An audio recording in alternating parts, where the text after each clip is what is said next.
Alright, I believe I'm live. Hopefully. Hopefully nothing's gone wrong. Let me just make sure I've got the chat in front of me very, very quickly. There we go. Hello, hello everyone. Good to see you all today. I see Dex, Zim, Quay, seeing a few familiar names in here today. How are we all doing today? Sorry for the kind of late start as well as the rather impromptu stream. I had some schedule changes today. Hi, Ilya. Yes, had some schedule changes today, so I thought I would fill the time by doing a kind of one-off stream instead. Hello, boss. Yeah, basically just kind of decided to do a chill stream. Gonna do a stream that I've been planning to do for a while, but just never really got around to, and that is building the Four Horsemen of the Apocalypse, with the idea that while it will be a full party build, they will be 4 separate videos, and I'll probably do them all in 1 week, so you'll get like 4 videos in a week, kind of spread out, that are all meant to go together, because obviously each build is going to be rather in-depth, because there's a lot going on there. Hi Dex, good to have you here. So I thought it would be nice to make this its own dedicated stream, something that we can all kind of do together, and yeah, just basically chill out, have some fun. Nothing too crazy today, just having a nice chill stream where we do some build making. Probably going to do some more Pathfinder next week, probably in the week itself, because I'm off of work for a while now. But for now, I just felt like, just a chill stream for a couple of hours maybe. We shall see. Although I am noticing that there's a lot of dropped frames for some reason. Why is that? Might be because of this. 1 second. See if that fixes it. For some reason there's a lot of dropped frames and I don't know why. There we go. Yep, that was the reason. Whoops. I just realised I was uploading something, which I probably shouldn't be while I'm trying to stream. Oh, mate. Yeah, so tonight's video might not come out on time. Whoops. We'll see. A bit of a busy day today, but I kind of had some free time, so I'm going to stream. Hi, Mine. You guys alright? Hi, Ayashi. Good to have you here. I don't recognise your name. Are you new? Dark Justicia build when? Done a few. I've done a few. My Shadowheart build video is basically a Dark Justicia, and I've used a Dark Justicia stuff quite a lot, so you'll definitely find one if you kind of look around the channel. Finished your playthrough of Rogue Trader. Nice, Mine. How was it? I haven't actually got around to having a look at that game in depth yet. Hi, Joshua. I'll give you 1 second. All right. Hello, Joshua. Patches build when? Maybe sometime in the future. Yeah, gonna be doing some more FromSoft builds as well, but yeah, I'll just give the stream. I'll give people a second to join in, because I know build streams are things people like to join in for, but then we'll kind of get into it. New to the stream, but I've been on the channel for a while. Well, nice to have you here for your first stream. Glad to have you here. Hello, Leo. Good to have you as well. But lots of people coming in today. So, yeah, as I already said, I'll just quickly go over it again. We are doing the Four Horsemen of the Apocalypse today. So, and I'm trying to keep it as accurate to the real-world mythology as possible, because I understand it does have religious connotations, and I want to be respectful. But I do want to throw a bit of a D&D twist on it as well. So, we'll see how we go. Hi, Beastie. Good to have you here as well. So, so obviously we've got the BG3 Wiki for actually making the build. I do have the Britannica page here on the actual Four Horsemen themselves. I think that's an interesting question. But obviously, if anybody has any decent sources of information, I would be happy to look at them. Hi, Chloe! Lurking here, but definitely don't want to miss this one. Yeah, no worries. We welcome lurkers of all kinds. So feel free to just chill and chat. Or not chat, I guess. I guess that's what lurking means. I don't know. I'm not a professional streamer. Conquest would be easy if the subclass would actually be in the game. Yeah, so that is the contention I'm noticing right off the bat. So we're not cancelling the Apocalypse now.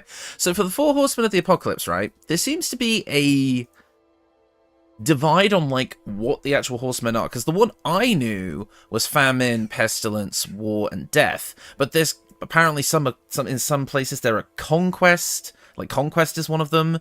So it's a bit tricky as to like what is actually what. So I don't know. Because yeah, those like the ones I know are those 4, but apparently there are like other variations. So I want to make sure I get it right. Yeah, Catheric's armor would obviously be a great fit for Death. Yeah. Yeah, exactly, Ayashi. Yeah. When mod support comes out, I'm going to be making mods for this game and then showcasing them on the channel, because not necessarily a Makima build. I'm not familiar with Chainsaw Man, so I don't. If I'm assuming that's who you're talking about, but I don't know. Not really. Yeah, there's different lore on them, and that's the problem. The thing is like when it comes to making builds, you kind of have to just make the most popular versions of them, so the ones that make like that have like the most sway in like pop culture, for example. Which again, I don't want to be disrespectful, but that is kind of how it works, unfortunately, with this sort of thing. I got this up. I'm just gonna Four Horsemen of the Apocalypse. Yeah. So, so this one says Conquest as well, but then again, it's different, right? There's Conquest, War, Famine, and Death. But again, I've heard of Pestilence, so it's a bit strange. Conquest, War, Famine, and Death is how I always learned it. That said, I am a Shin Megami Tensei fan, so take that as you will. Yeah. That's true. Yeah, Conquest, War, Famine, and Death. But I've heard of Pestilence. That's the problem. But Conquest does seem to be the common one. I think I can do more. Like you see, this one says Hunger, which is interesting. But I guess Famine and Hunger are the same thing. I don't know why I bothered saying that. Yeah, so the first seal, rider on a white horse. Yeah. Stream ended? What? What do you mean stream ended? What happened?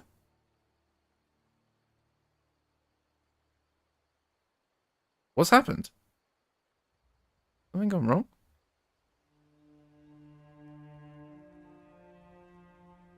Everything okay? Because I'm still streaming. What? It ended? What?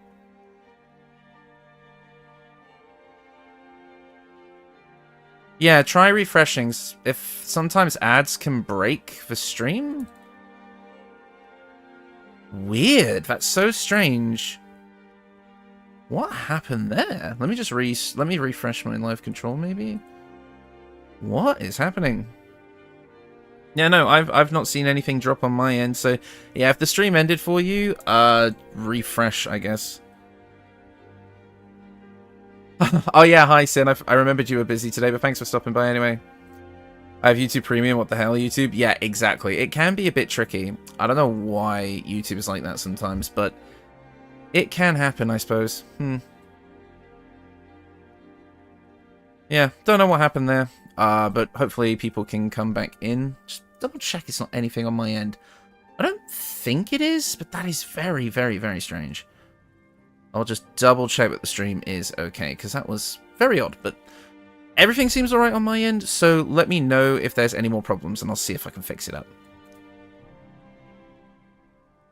Yeah, boss, that's what I was thinking. I think Pestilence would be better to do, because I think, yeah, War and Conquest would just be a bit too similar.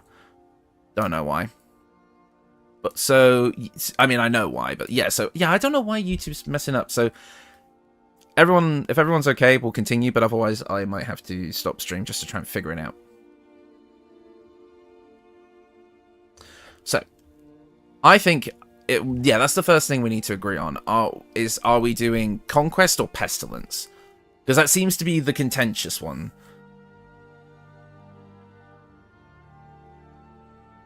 War is conflict, while Conquest is domination. That I can see, yeah. I think I do think the trickiest one that we're going to have to do today is going to be Famine. Famine is going to be a hard one to do. How are we doing Death? As an old friend or a monster? I think it depends on what we want the overall morality of the party to be. Because again, these are 4 separate videos that are going to be made like as part of like a special upload week. It was Conquest originally, but in the 20th century it was more popularized as Pestilence. Interesting, okay. Hi Jason, for some reason my first thought was Hitchens, Harris, Dawkins, and Dennett. I think that's a reference I don't understand. Sorry. Famine could be a debuff build. True. Focusing on just a bunch of enemy debuffs. I don't know. There's not like a hunger debuff though, I don't think. For Famine, plant growth, and fire. That's interesting. Okay. So yeah, I think it makes sense to go for Pestilence, War, Famine, and Death. I think that makes sense because I think we could turn those more into 4 unique builds. Like, Ray of Sickness could be flavored as hunger? Yeah, but then if we're doing Pestilence, we're going to be doing Ray of Sickness on that one. Conquest definitely needs command. Yeah, again, if we're doing Conquest. That's the thing. Ray of Enfeeblement as if you're hungry. If you're... Yes, Ray of Enfeeblement would be a good one. But, yeah, let me actually... I'll mark some of this down, like, in my notes. I kind of got, like, a big note here. Let me just do, Let's just make sure I got this. Death. No, Death is the last one. I'm sorry, I'm just going to organize my document real quick. Give me a second.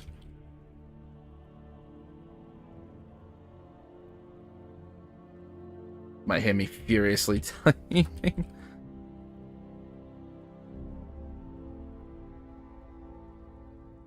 Death could be like a DPS Necromancer instead of a Summoner? Maybe, yeah. Yeah, because that would be an interesting way to do it, because I've done so many Necromancer Summon builds that it'd actually be pretty interesting to try and do something a bit different. Because the whole point of Death is that you're killing them, you're not bringing them back. So I actually don't think summoning undead would make a ton of sense, right? So I can actually see that changing. Pestilence, War, Famine, and Death. Yeah, so for Famine, I definitely want to put Ray of Enfeeblement on there. Yeah, I'm kind of just taking general notes as I go. So I probably should have organized this document ahead of time, but if you expect me to do anything professionally at this point, I don't know what to tell you. Right, so there we go.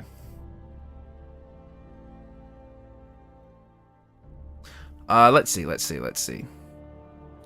Where would be a good resource for information? I mean, we do have Wikipedia, but I know people tend to find that a bit,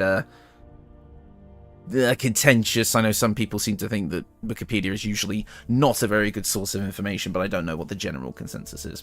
I'll have a look at it just to get a general idea, but we'll see if we can find a more specialized source of information in a minute. Or a tankier build focused on draining health? Maybe, yeah. I actually will. Will you do D&D tabletop builds? I did try at one point, and they were not well received, so maybe at some point in the future I'll go back to it. Jesus brings everyone back at the end to be judged? I guess, yeah. You'd look at Town of Salem. 2 roles for them as they'd be a good bit of inspiration and for backstory. Okay, I'll have a look at that later. If we're doing Death is Evil, Dirge for Slayer, and Power Word Kill is essential. Yeah, that's the thing. I don't know if we're doing, like these... Because the thing is like, the Four Horsemen of the Apocalypse aren't inherently evil, from what I understand. They are just the force of the end. I don't really think they're like, straight up evil, but I'll have to actually read a bit more. Exactly, Death isn't really evil. Yeah, that was my thought. So I'm just going to give this a little bit of a read, and we'll see how we go from there. Four Horsemen of the Apocalypse... Oh, there's also a disembarkation. This is like the specific... Oh, never mind. Never mind. The Four Horsemen of the Apocalypse are figures in the Book of Revelation in the New Testament of the Bible, a piece of apocalypse literature attributed to John of Patmos. Similar allusions are contained in the Old Testament books of Ezekiel and Zechariah, written about 6 centuries prior. Although the text provides only a name for the Four Horsemen, subsequent commentary often identifies them as personifications of conquest, war, famine, and death. Okay. Death is a healer, but with a focus on temporary hit points. That's actually a kind of cool idea for just a build in general. Yeah, the Shin Megami Tensei wiki. Is that going to be like a... I don't know. As much as... Yeah, I agree with Boss. I might not do Dirge for this one. But here's the thing, right? I know the Shin Megami Tensei wiki, like, don't get me wrong, I don't want to discredit, like, the developers' research. But taking that from, like, a video game wiki doesn't seem right. But I'll have a look at it anyway, we'll see. It is a good wiki. What, like this one or this one? You guys have to tell me which one. The Mega 10 wiki or the fandom one? Inflict Wounds build? Yeah, Inflict Wounds actually could be a really good one. The fandom one. Okay. Sure. Fandom, okay. It has lore on the different demons. Okay. So if you guys are in the Discord, if you could like link the pages too, that would be really helpful. I'm going to keep reading this one though. The Lamb of the God, Lion of Judah opens up the first door of the Seven Seals, which summons the four beings that ride out on white, red, black, and pale horses. All of the horsemen save for death are portrayed as being human in appearance. Okay. I mean, obviously we can put the D&D kind of twist on it, but maybe having them be four humans would make sense. Hi, JP. Good to have you here. Wait, what if Death was a life domain cleric? That could be hilarious. Interesting. Hi, Kieran. Good to have you here. Origin builds. Karlach as War because of the Hells. Astarion as Famine for his vampiric urges. Gale for Pestilence because of the Nevere's illness. And Tav for Death. Maybe. Maybe. We'll see. We'll decide what we kind of feel as we kind of get into the classes and the leveling. Hi, Bucky. Good to have you here as well. Crown of Madness spam for War? Maybe. Yeah, like influencing people to be violent. That actually is a good idea. I'm going to pop that in the document. Let me just have a look. Pestilence, War. Here we go. Spells. Crown of Madness. In John's Revelation, the first horseman rides a white horse, carries a bow, and is given a crown as a figure of conquest, perhaps invoking Pestilence or the Antichrist. The second carries a sword. Okay, okay, so we need to write this down. First horseman, which is conquest or pestilence, they're going to carry a bow of some kind. The second carries a red horse and is the creator of civil war, conflict, and strife. So war is going to use a sword. Okay, good to know. Oh, compelled duel too for war. That's another good one, actually. Yeah. Maybe we're looking at like a paladin bard for that one almost. Maybe. The third, a food merchant, rides a black horse symbolizing famine and carries the scales. Food merchant. I almost want to say alchemist wizard, because that would get it like transmutation, because that would give us the ability to kind of make the alchemical concoctions. And then also would get us things like Ray of Enfeeblement and the widest array of spells to choose from. The links are in the channel talk. Thank you, Dex. I'll have a look at them in just a second. So I'm almost thinking Transmutation Wizard for the third one, but that's getting ahead of ourselves. The fourth horse and the final horse is pale. Upon it rides Death, accompanied by Hades. They were given authority over a quarter of the earth to kill with sword, famine, and plague, and by means the beasts of the earth. Okay. Setting a divine end time upon the world. Right. Okay. You didn't miss much. I'm kind of just figuring out what... I found out, like, what weapons two of the builds are going to use. Eldritch Knight Archer with the Spell Sparkler and Sharpshooter? Maybe.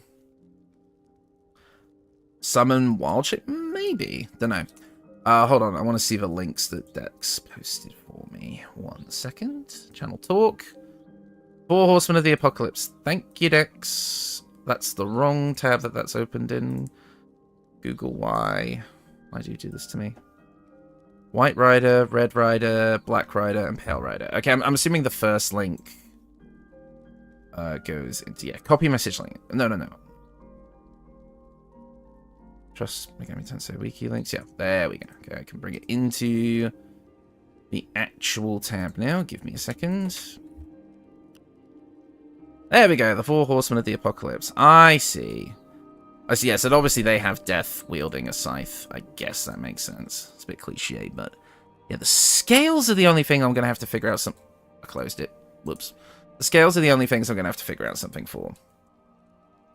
Conquest Lore Bard with Hypnotic Pattern and Magical Secrets. Yeah, the thing is like... We could roll Pestilence and Conquest into one. So we could do, like... Conquest and Pestilence stuff in the same build, because again I'm gonna like do like because again they're all gonna be their own like separate videos, so I can go more in depth into them all.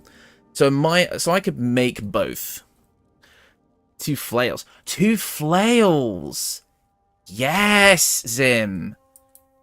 This has the conquest one? Yeah, but we can do both. It's fine.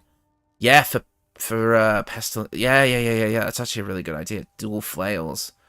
I can absolutely make that work. Hold on. Yeah, Famine for twin flails. Yeah.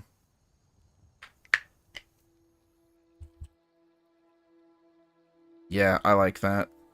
Got bow, sword, twin flails, and then I guess... Well, we don't have a scythe or anything. Would a quarterstaff be good for Famine? Yeah, but we've kind of figured out, like, that for the scales, 2 flails actually does make a ton of sense visually. Yeah. Yeah, so I think for Conquest / Pestilence, we're going to kind of do both in one. So we can get a little bit of either aspect for sure. Yeah, the White Rider, the Harbinger of Conquest, War details. Yeah, okay, so this is like the general grouping page. Let's have a look at the White Rider first. White Rider. Appearance in Persona 5X. I am the White Knight, I am Victory Incarnate. To join your side would be a compromise. I'll permit nothing less than total conquest. Now fight me, let the strongest between us be the victor. From Shin Megami Tensei 4. Interesting.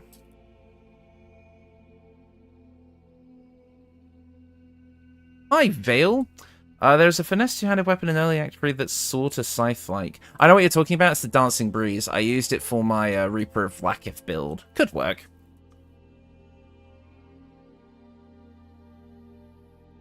Like the Stallion idea with Eagle for death. Constantly tanking but never dying. It's inevitable death. Okay, I'm noticing a bug here. You guys... Okay, so I see the Beastie is typing, like, because you guys are responding, but I'm not seeing any of their messages. What's happened here? Yeah, Beastie, I can't see your chat messages for some reason. Hi, Phantom. Yeah, we've not been here long. It's a shadow banned? Yeah, why have they been shadow banned? Oh, yeah, no, there you are. I can see you now. What happened? You guys could see Beastie, but I couldn't. I was like, yeah, okay, Beastie's saying stuff, but I'm like, where are they in the thingy? Hi, Tots. What about Spore Druid Ranger for the White Horse? Ooh, maybe, yeah, because then you'd get, like, Pestilence and Conquest in one. Ranger, Spores Druid. That could work. Because, again, we're using a bow with this build, so you'd get, like, Hail of Thorns and all that. And then you'd get, like, Blight and such once you hit, like, Spores level 7. But would we get the other stuff? Hi, Dragon! Hello! Would we get the other stuff? Because did we say anything for Pestilence / Conquest yet? Maybe. Read the history section, that's the important one. Yeah.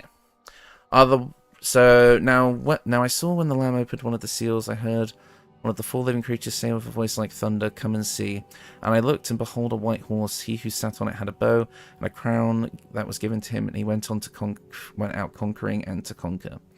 The White Rider, or White Horseman, is the first of the 4 Horsemen of the Apocalypse to appear before John the Apostle, according to the Christian scripture. He traditionally represents conquest, bearing a bow of conquest, with the Pestilence association first appearing in the 20th century.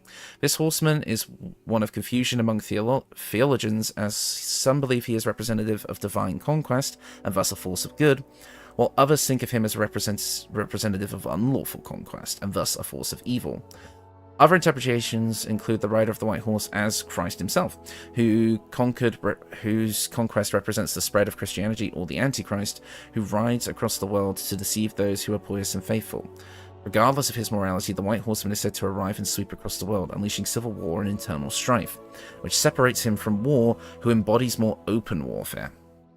Yeah, so I'm definitely going to look to try and include aspects of Conquest and Pestilence in the first one, because I think that makes sense, personally. But I can see why you guys said this was like a good thing. Like a good resource. And like Gloomstalker for the subclass? Maybe, yeah. I could see this being a Gloomstalker 5, Spores Druid 7, going for like kind of shadowy tactics and such like that a little bit. Because again, the whole idea is that like spreading civil war. Because if you made it like a little bit of a stealth build as well. Because the idea of, like, and I know that sounds strange, but again, if this person kind of goes throughout the land, if they're, like, inciting civil war, because we have to think about it as the thing that this is going to be, like, a playable character in the game as well. and we want to kind of like have the party have like a dynamic to them of like one does one thing better than the other. So if this one's a little bit stealthy, it's like, and like is casting like various things and like is inciting violence, I don't know, maybe.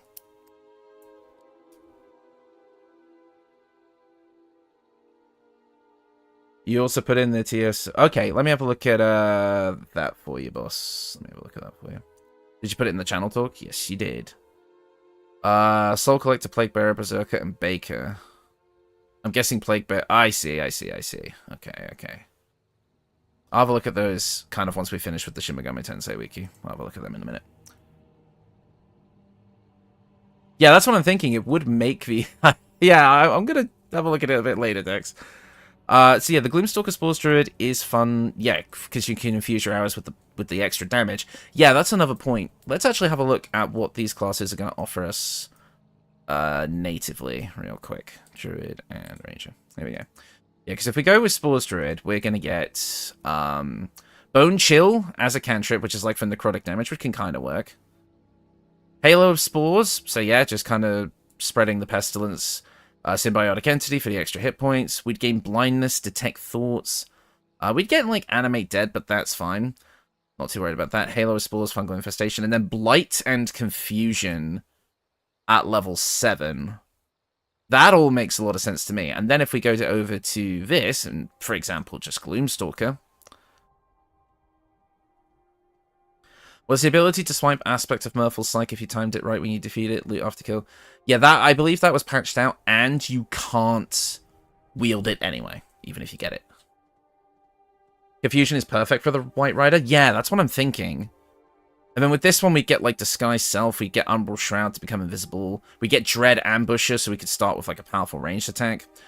We'd grab Misty Step as well, which I actually think is very on theme, and because we're going to level 5 of Ranger... we could pick up extra attack as well.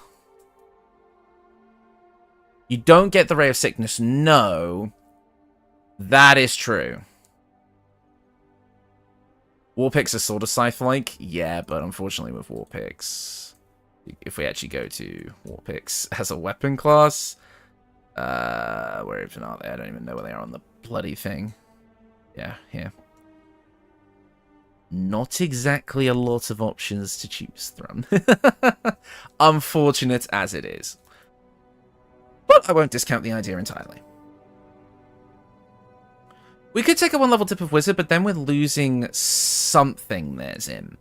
Because we want to hit level 5 for extra attack, obviously, and we want to be as high of a level as Spores Druid as we can. Because then we'd be losing Blight and Confusion, and then we'd also have to think about the stat spread as well, which is going to be a bit awkward. Maybe we need to think of this not like we're trying to create the literal Four Horsemen, but rather, you know when I created the Fortunate Four, and we had that build that was like, you know, it was based on a bunch of archetypes, but they all had like a twist on them to turn them into actual people within the world. Maybe that's what we need to do here. We're building characters that, like, obviously are meant to represent the Four Horsemen and carry some of their abilities, but maybe they themselves aren't actually the Four Horsemen, rather embodiments of that aspect. Maybe. I don't know. You have to tell me what you think. You know, if the Scythe of Merkel wasn't an item that was inaccessible, it would seem great. Well, again, September, modding tools are coming out. I will make that a weapon myself if I have to.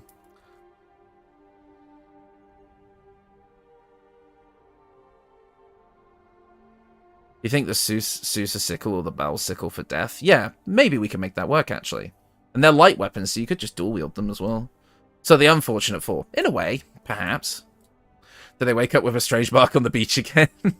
Maybe not, but, like, I could see these guys being, like, a powerful force within the world. Almost like antagonists in, like, a non-existent campaign, but just happen to be the protagonists of this specific adventure. It's like this one story I read, where a DM was running 2 separate games in the same world, and the 2 parties of different players didn't realize that they were actually opposing each other until they all got pulled in together for the final session. Like, it's almost like something a bit like that. Like, they're 2 separate parties going on separate adventures that, like, would converge in some way. I'm like having the Ketheric shield on more than dual wielding. I suppose that's true. We'll see. We're kind of jumping ahead anyway. I'm going to keep this idea in the back burner, Spores Ranger for white. I want to kind of keep reading about them specifically, so yeah. I want to keep reading a little bit. Let's go to red, black, and pale. The Red Rider, wielding his sword. Let's have a look. History. When he broke the second seal, I heard the second living creature saying, "Come." And another, a red horse, went out, and to him who sat on it, it was granted to take peace from the earth, and that men would slay one another, and a great sword was given to him. The Red Rider, or Red Horseman, is the second of the Four Horsemen, also named War. He represents war, obviously, and his horse is coloured fiery red and bearing a sword of war. Unlike Conquest, the Red Horseman of War specialises in waging war between nations and people, rather than internal strife. So yeah, so Conquest is more about civil war. War himself is more about war between nations. Makes sense. He holds a great sword upward as though ready for battle or mass slaughter. The sword is meant to suggest that blood will be spilled, and the great sword being held upwards can also be viewed as a declaration of war. As typically, crossed swords held upward is in heraldry signify entering a battle. He takes peace from the earth and allows men to kill one another. Oh, boss, I don't know if has the applications for the early testing opened? I need to get in on that. I didn't see a link anywhere, but perhaps I just missed it. So, anyways, back on track. Red Rider? Yeah, it's on the store page. Right, I'll have a look in a minute. Red Rider? Paladin. 100%. Because Paladin is going to get us, it can get us Crown of Madness, I believe. One of the subclasses gets it. It can also get us, Divine Smite, which is literally raising our sword high in the air. Like this, it's a declaration of war before a massive attack. It would get us Compelled Duel, forcing enemies to fight us. I think the Red Rider is a Paladin. 100%.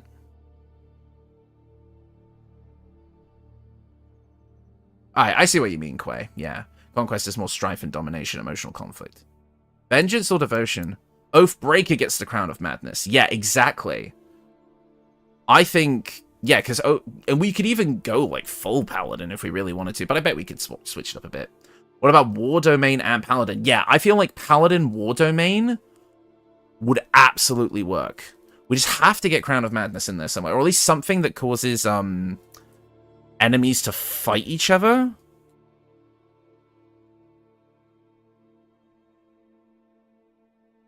Let's have a look. So, yeah, Paladin. Yeah, because he said Oathbreaker gets it.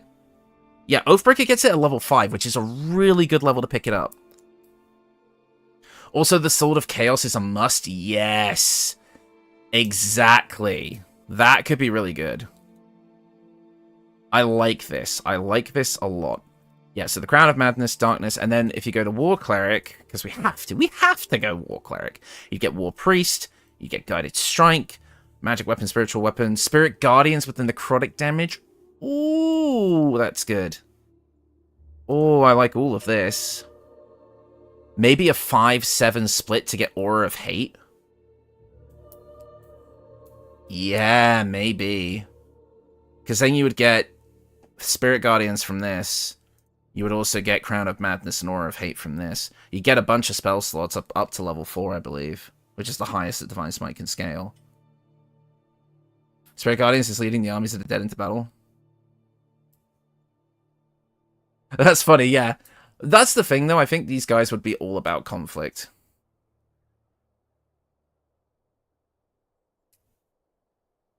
Yeah, good. Yeah, hi, Liam. Welcome to the stream. Yeah, I was thinking I would obviously color coordinate the Four Horsemen based on their horses, either through, like, the armor die, or maybe the racial choices. That also could work. You missed out on Animate Dead, though. Okay. Here's what I'm thinking, right? And hear me out, guys. Hear me out. I don't want Animate Dead on these builds. I don't. I'll explain why. When I think of the Four Horsemen and I think of, you know, the end of the world, I don't think of, like, zombies coming back afterwards. In my opinion, I don't think Death would even allow it, because Death himself would want the dead to stay dead. So I don't think that it really makes sense. Like, at least from my perspective, to have a big party of summon animate dead. And besides, I've already done that. That was the Legion build from a while back, which was kind of focused on that. So I actually don't think that having animate dead on these builds is honestly a good idea. I don't think it's on point. I don't think it's thematic. Because then if we're going down that route, then Death is a Necromancer Wizard Summoner, which is something that's been done to death, even on my channel. I've done it a couple of times. I don't think it's worth it. I think we actually need to look at this from an angle of, no, we're not trying to raise an undead army. We're just here to end the world. Yeah, the dead stay in Hades. Exactly. When there's no more room in hell. Yeah, I know what you mean, but, like, it's kind of what I'm thinking. Kind of what I'm thinking. I don't think animate dead works. At least not for what we're going for here. Dragonborn of all different colors? Maybe, actually. That could actually look quite synergistic thematically. So the most interesting races for the riders, in your opinion, are Drow, Gith, Tiefling, and Dwagar. Maybe, yeah. Okay, so I'm seeing Spores, Gloomstalker, unless we decide on a different class, but I think Gloomstalker makes sense. And then we've also got Oathbreaker, War Domain. So we've got 2 classes pretty much set up already. I definitely think the Red Rider works as a Paladin, though. Yeah, because I don't see these guys as being purely evil either. And I like that idea, Chloe, that, like, let the dead lay to rest, dying an honorable death in combat. Like, that could be what war is all about. And I could definitely see some internal conflict among the members of this party, because think about it like this, right? You've got Conquest or Pestilence, who is all about, you know, internal strife and civil war, who may be a bit more into, like, dishonorable combat, with, like, slightly stealthy actions that come from Gloomstalker, like, going for, like, the first strike before the enemy even sees you're there. But then there's War, who's all about honorable combat, being out in the open, wars between nations, so he'll stride into battle and just be like, hey, fight me, die a warrior's death. Like, and they like conflict with each other. See what I mean? We'll figure out the exact racial choices towards the end. But I like that, in my opinion. That's pagan thinking? What do you mean? I don't know. I'm just thinking about the actual characters themselves. Not necessarily the Four Horsemen directly, but like the actual characters that we're going to be making. Valhalla style, yeah, a little bit. I'm kind of taking a few influences there. But yeah, I kind of like that dynamic among the party. You have returned. Welcome back. Let's look at the Black Rider now. Oh, wait, there was an uncensored. Whoa. They censored the original one. Yeah, because I guess this is a Chinese game, isn't it? Sorry, if I was very close to my mic then, I was like leaning in to look at the difference. Warriors of all kinds prefer to fall in battle rather than politics. Exactly. Here we go. We have the history of the Black Rider. When he broke the 3rd seal, I heard the 3rd living creature saying, "Come." I looked, and behold, a black horse, and he who sat on it had a pair of scales in his hand. As I heard something like a voice in the center of the 4 living creatures saying, "A quart of wheat for a denarius, and 3 quarts of barley for a denarius. But do not damage the oil and the wine." Yeah, it is a Chinese mobile game, yeah. Skelly boys aren't allowed in China. Really? Huh. I think Charger could be a good feat for war. Yeah! Again, we'll have to see how many feats we can kind of fit onto these builds, because we've already got 2 class combinations that are odd, so we don't get as many feats. Yes, the Horseman of Capitalism. The Black Rider, or Black Horseman, is the 3rd of the 4 horsemen. Riding a black horse is popularly called Famine. The black color of the 3rd horse symbolizes death and famine, obviously, bearing a scale of famine. The rider rides onward, denying the world life-sustaining food and bringing starvation, but being ordered by divine law to not harm oil or wine. Interesting. That's such a weird, like, specific thing. Denarius is the currency. Thank you. The rider is shown holding a scale which represents the scarcity of food, higher prices, and famine, likely as a result of the wars being caused by the Red Horsemen. Oh, dude. Food will be scarce, but luxuries such as wine and oil will remain available. Dude. Death and war go in there. They're like, fucking shit up. And then when the recovery efforts start, this guy comes in and is like, oh, I could sell you this, but it's going to cost you. Like,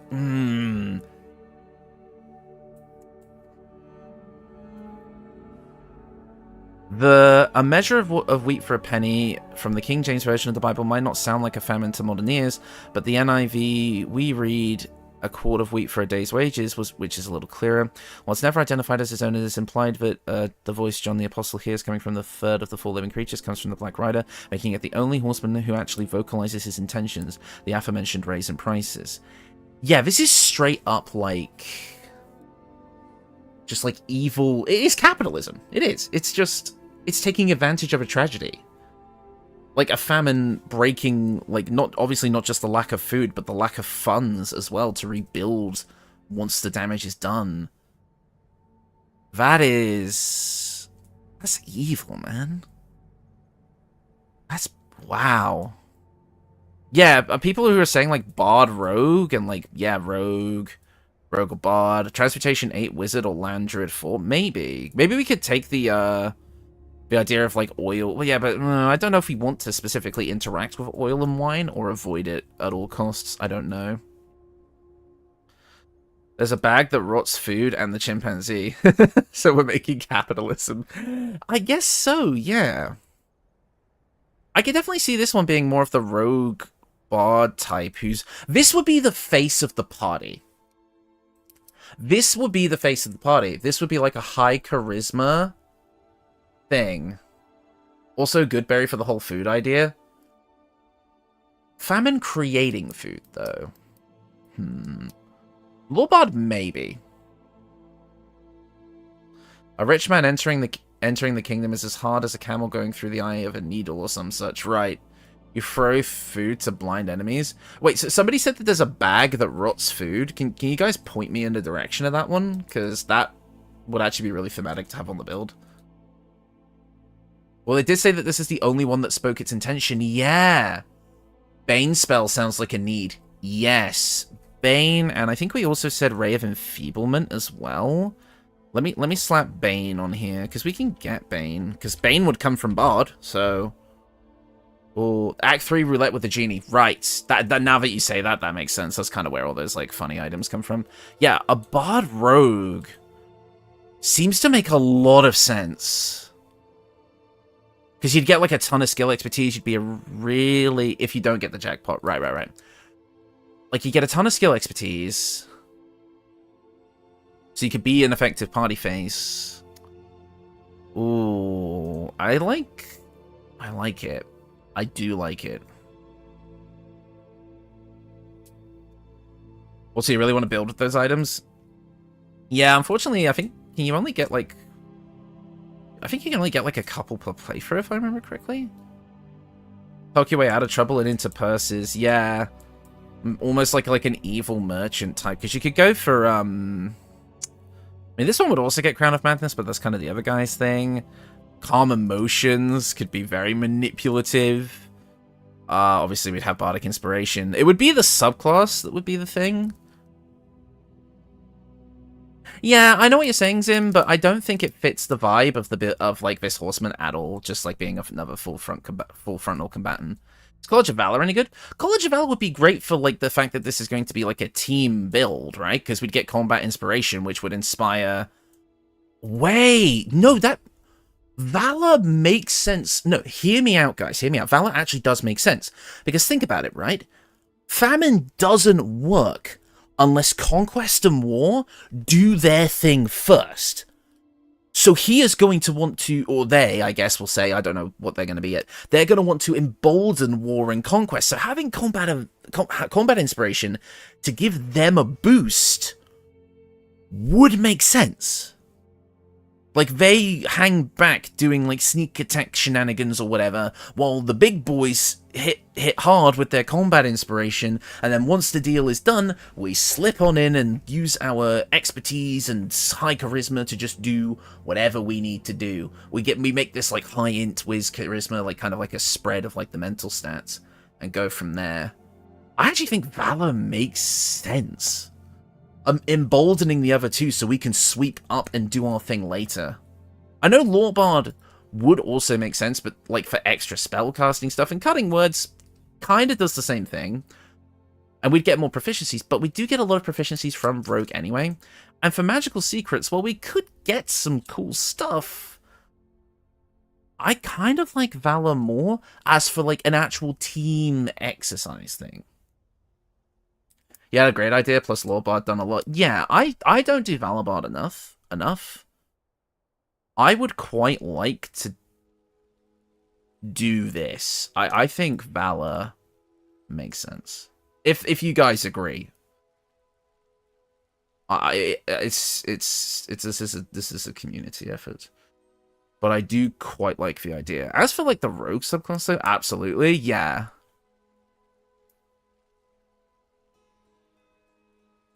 I mean, as for the actual, sounds good to me, yeah. As for the rogue subclass, because obviously we want a bit of rogue in there.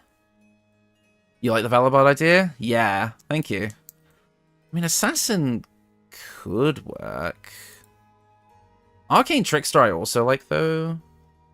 I feel like Mage Hand Legerdemain could be interesting. In a couple more spell slots. But I don't know what we would get from this that we wouldn't already get from Bard. Perhaps Shield? Shield could be nice.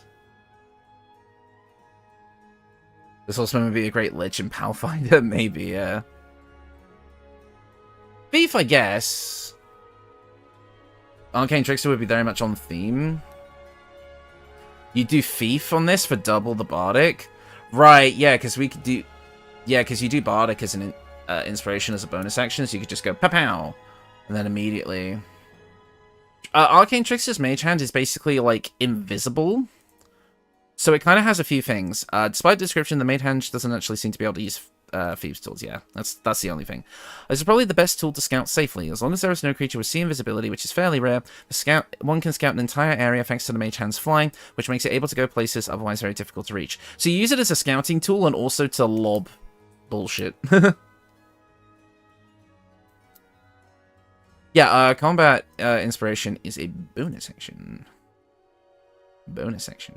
Plus Bardic Inspiration charge. And College of Lawbards specifically gets a little bit extra, because they can also use it to for their damage roll as well. So a 9-3 split, probably, if I had to guess.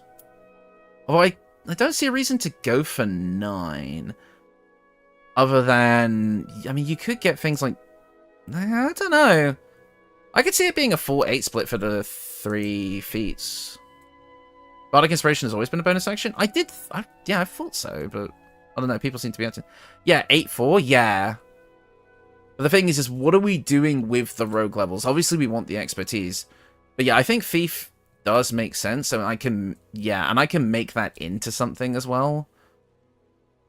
And again, actually, Thief works great because we're going to dual-wield flails.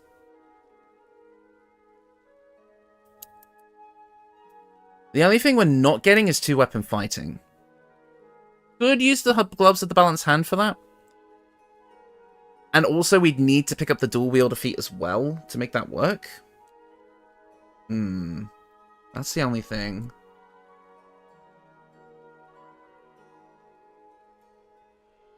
So maybe it would have to be Fighter 1?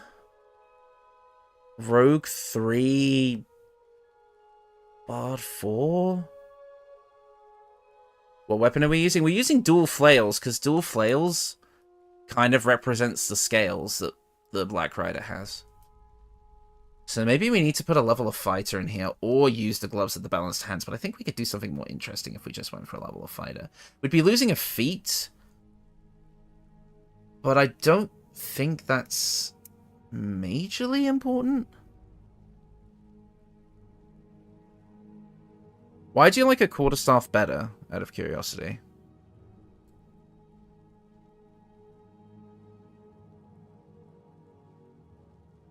Here, I'll go to the weapons. We don't find gloves that fit, it's an option at least. Yeah, because for the flails, we could get, I know there's one called, mainly means we don't waste a feat in a level. I get what you mean, but... We could go for the Flail of Ages plus the Defender Flail. which will give us a total of +2 with the dual wielder, and then we get Elemental Age. Yeah, Flail of the Ages is a good one.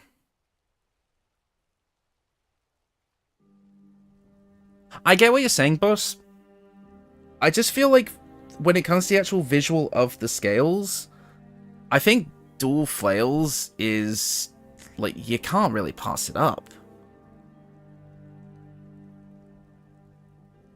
And also, yeah, there's also the Mercolite Scourge, which adds an extra d6 in necrotic damage, which kind of has a whole theme across the build at this point, because we got necrotic on the Spores Druid, we got necrotic on the Oathbreaker Paladin, and now we can get necrotic here.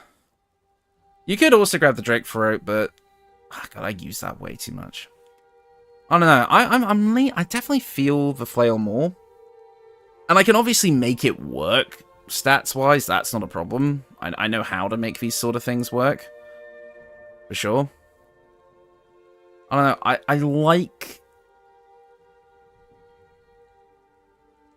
I like this more personally. I think visually it just looks a lot better. And I almost guarantee if I went the quarterstaff route, boss, the top comments on the video would be, why didn't you go with dual flails? If we went Swordsbard, we could get 2-weapon fighting. That is also true. That is true. You could get 2-weapon fighting from Swordsbard, but it's not as thematic as Valor. Exactly. It's not quite as thematic as Valor. Not for what we're trying to do. Like, don't get me wrong, this is cool, but I think Valor makes sense. Swords is overused. Yeah, you're telling me. Yeah, I am guilty of that. I don't know. I can make that work. I can make that work. I know I can. Oh, I like swords. I just agree that it's overused. Not that I don't like it. I just think it's overused. That's all. No, I can definitely make this work. Because again, my channel isn't about 100% optimization. It's about making what I feel, or at least what I or myself feel, is the most on theme. And I like the dual flail thing too much to pass it up, in my opinion. I can see where you're going with the quarterstaffs. I can, because... Yeah, but Blight... Yeah, but the thing is, bosses, we're going to get Blight on Pestilence. Oh, but wait. With Famine, we were going to go for Ray of Enfeeblement, but I don't think we get that from Bard, do we? Let me just double check.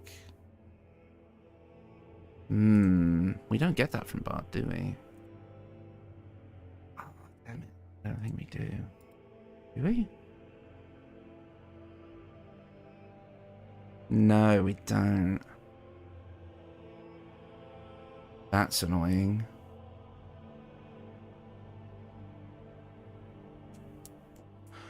And yeah, Blight, which is better on plants, which is a source of food. I mean, we are getting Blight, just not specifically on this build.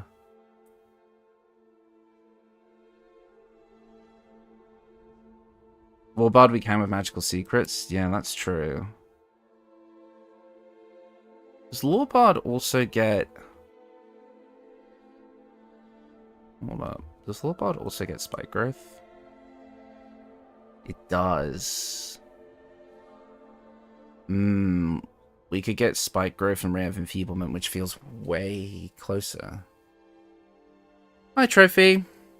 Where are we at with the builds? We're currently debating what leveling scheme we want to use for the Black Rider, which is Famine. You can get Ray of Sickness from Arcane Trickster. That's true. Hunger of Hadar, yes, but that's only if we go... Yeah, I know, but... When it comes to Famine, though, right? As much as I liked the Valabard idea, Famine is more about debuffing others than it is about buffing allies. I mean, it does make more sense in the long run. The problem is, it's a lot of concentration. You need to go much higher, though, for second level of Arcane Trickster. Exactly, yeah. And to be honest, though... Do we... Yeah, the bonus action...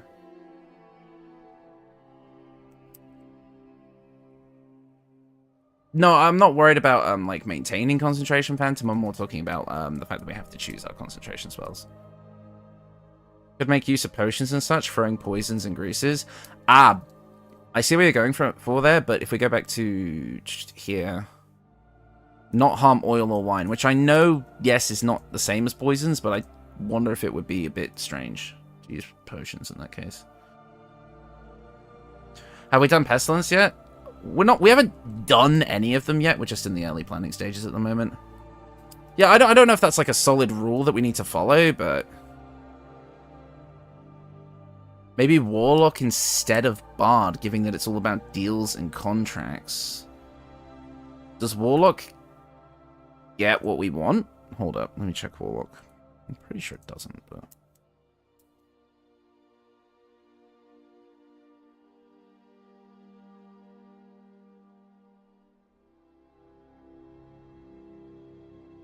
Oh, it does get Ray of Enfeeblement. Interesting. And wait, does Archfey get Spike Growth? Probably not, right? No, it gets Calm Emotions.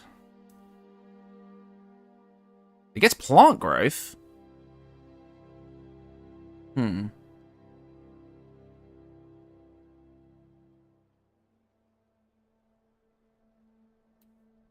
Yeah, I'm not sure.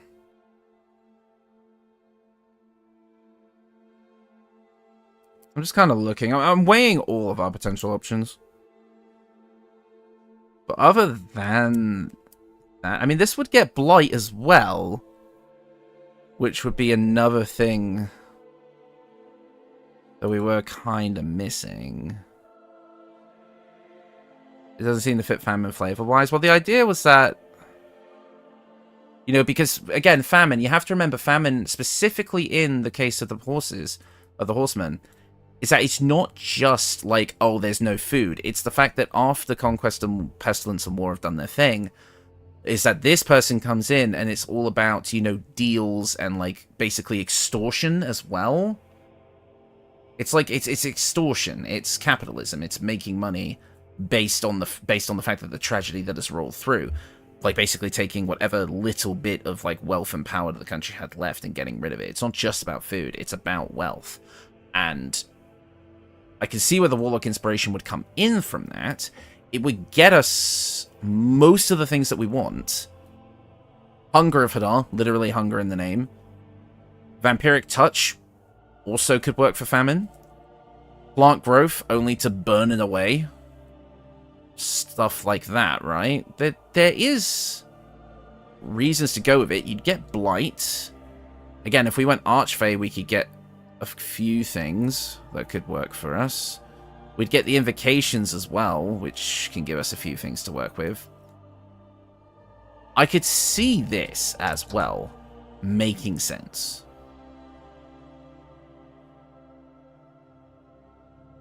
There's a... because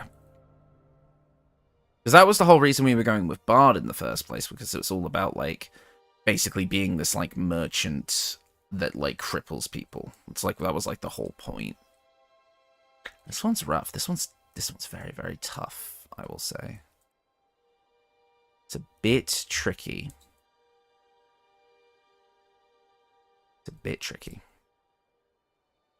Pact of the Tome might have some on-theme spells. Yeah, because Pact of the Tome comes with Guidance, Vicious Mockery, and Thorn Whip, as well as Animate Dead, Haste, and Cool Lightning.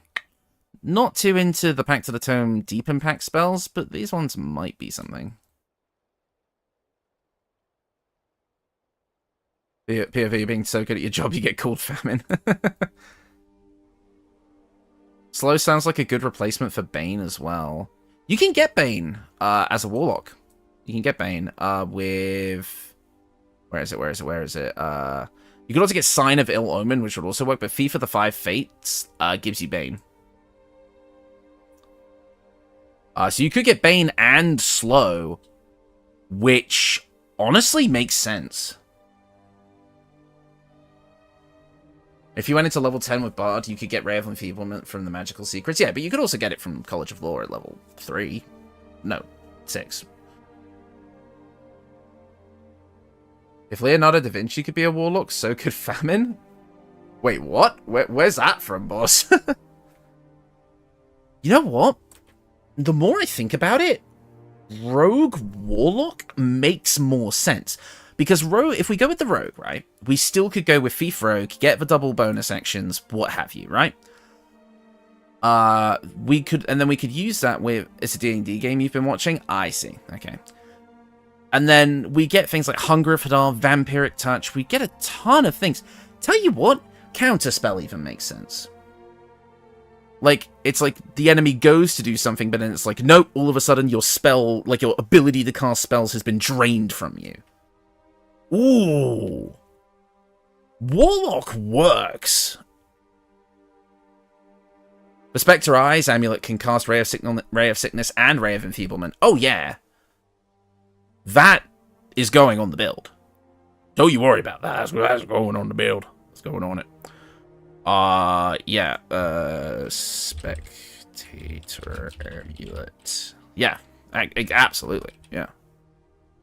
No, I'm actually thinking Warlock gets everything that we want.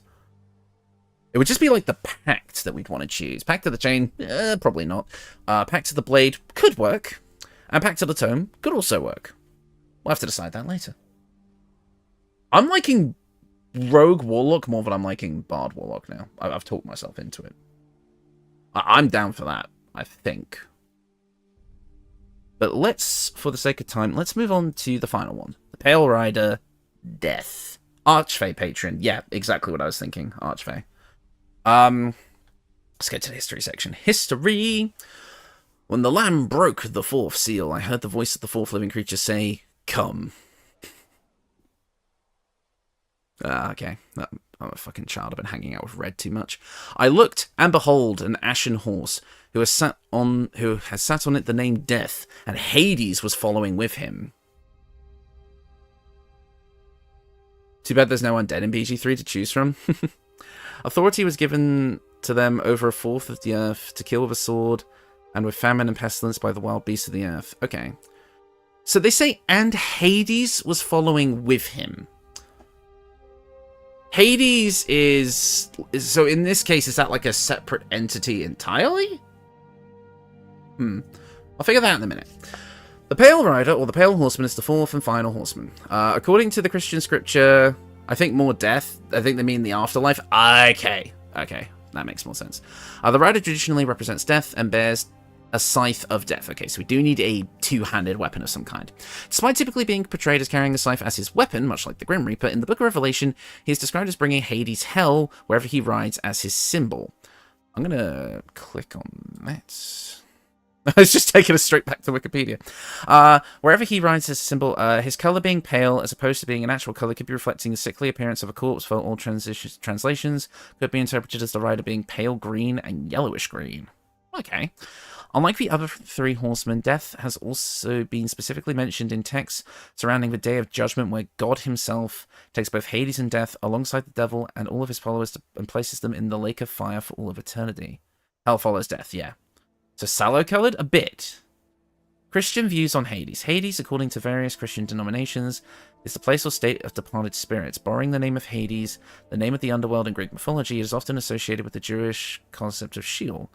I hope I pronounced that correctly. In Christian theology, Hades is seen as an intermediate state between heaven and hell. Oh, so it's like limbo. Where the dead enter will remain until the last judgment. Yeah, so it's limbo. It's the afterlife between the afterlives. Yeah, it's limbo. Interesting. Maybe there's... Oh, I don't want to say it, but maybe there's some credence to the whole animate dead thing after all. Literally in limbo between life and death. Don't know.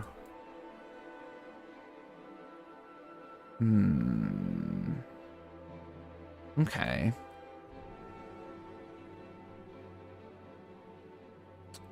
So what are we thinking for death, then? In that case. Because let's think about what we have. We have a Ranger Sports Druid, so we've got a lot of stuff to work with there. We've got Oathbreaker War Domain. We've got our Warlock Rogue, face of the party, high charisma. What do we go for death? Maybe he controls the undead to calm them, maybe then raises them. They stay in limbo, no getting out. Yeah, so maybe no. Then if they stay in limbo, then yeah, maybe no. Maybe the animate dead thing is still maybe a bad idea. Maybe just use the Necromancy of Thay? Maybe. Banishment, yes! We need banishment in this build. You are absolutely right. Banishment needs to be on this one. 100%. Oathbreaker Paladin / Necromancy Wizard. We've already got an Oathbreaker Paladin. Although Wizards... I am leaning more towards Wizard, because Wizard would get us quite a few things. Like, specifically, we would get Banishment, which we want. We would be using a stat that we have not really used yet. Hi, Laura! I don't recognize your name. I believe you're new to the stream. Welcome. What are we working on? We are working on the Four Horsemen of the Apocalypse. Specifically, we're on to the final Horseman. We're kind of just getting like a starting idea of what to do, and then we're going to get a bit more in depth as we go. But we're currently on the Pale Rider Death himself. Banishing Smite. 10 levels of Bard just for that, though. Necromancy Wizard, DPS focused rather than summons focused.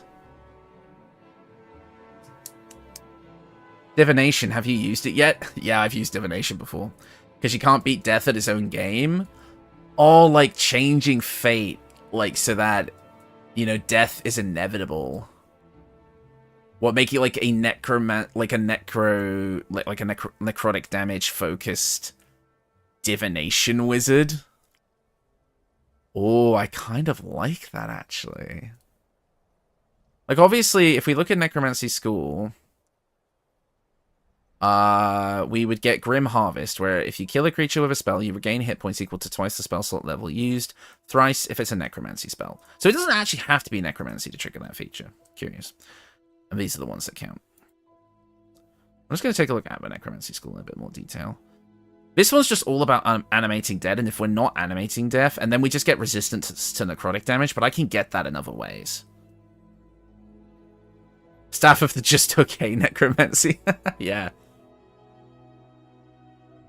The obvious thing is to make a Necromancer Cleric or an Oathbreaker. Well, we've got Oathbreaker here. We're going to use Oathbreaker for war.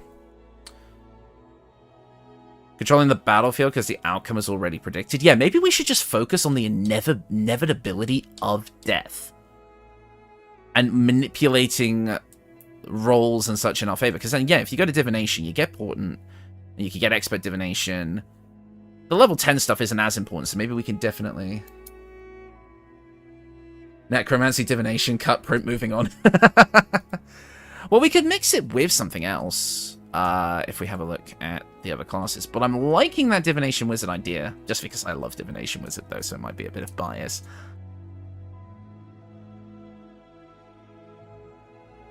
Is death in droves, not anything else? What do you mean?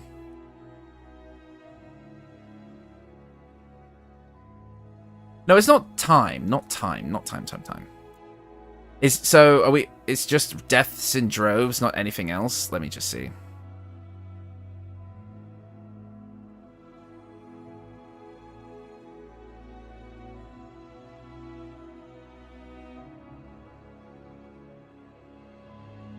Sorry, I'm just kind of...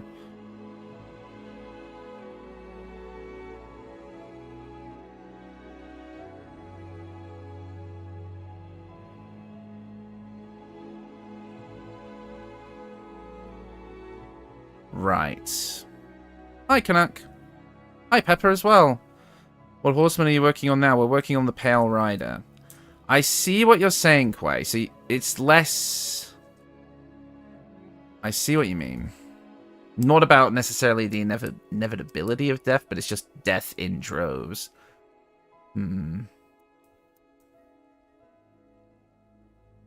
Maybe summon elementals as like the beasts of the earth? Maybe, yeah. In which case, wizards still makes sense. Because you'd get all that. But then there's also druid. That could also work. It's hard when there's so many different interpretations of these concepts. Settle on one that we feel like is the most accurate, right? I feel like Circle of Death would actually be really cool to get on a build like this. It's like that final thing. Earth Elemental could work, yeah. Disintegrate, Circle of Death. It's a shame we only get one level 6 spell slot, but maybe the amulet that restores spell slots could help with that. Disintegrate. You You're adamant that death needs divination? Right. Yeah, because I'm not leaning towards necromancy. I think it's too focused on the summoning aspect. Yeah. So where death shows up, someone is going to die. Yeah, because you get like Cloud Kill, Conjure Elemental. We'd get Blight again, which I think is just going to be a theme across all the builds. I almost like Fire Shield too for like the icy aura that you can get, like the Cold Embrace of Death. Maybe we could go for like Necromancy and like Necrotic and Cold damage almost, but not like just like, yeah. Grant Flight, Glyph of Warding, Slow again. We've kind of already got that on the other builds.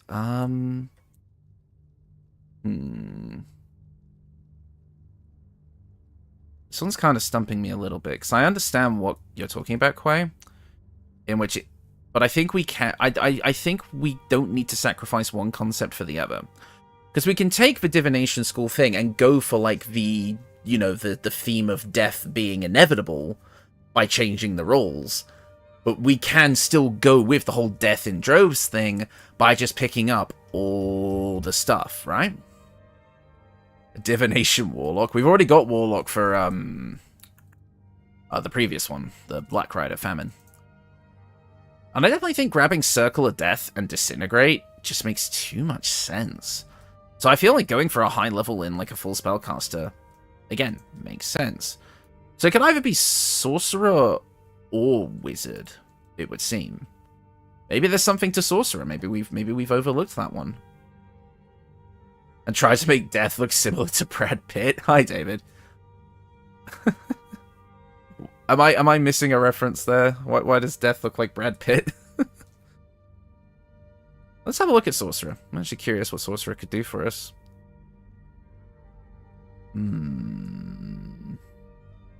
Sorcerer doesn't have too many spells to pick through leveling. That's true.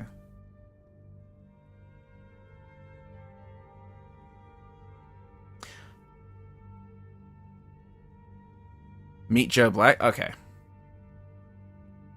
Yeah, it doesn't really have as many spells that I would like want to pick. The only thing would be like meta magic.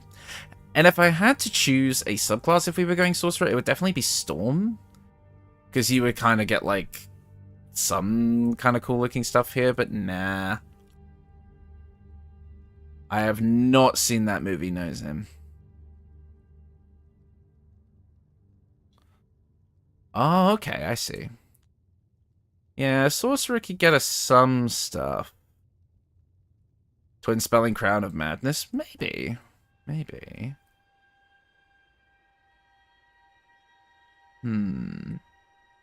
There's an argument to be made for Sorcerer. I prefer Wizard. I also prefer Wizard because we already have 2 charisma-based characters. We have a wisdom-based character. I would like an intelligence-based character to round that out. Because we've got Dex Wisdom, most likely Strength Charisma, Dex Charisma, and then we could have Int. That's kind of what I'm thinking. Unless there's another class that I'm missing that could go well with this.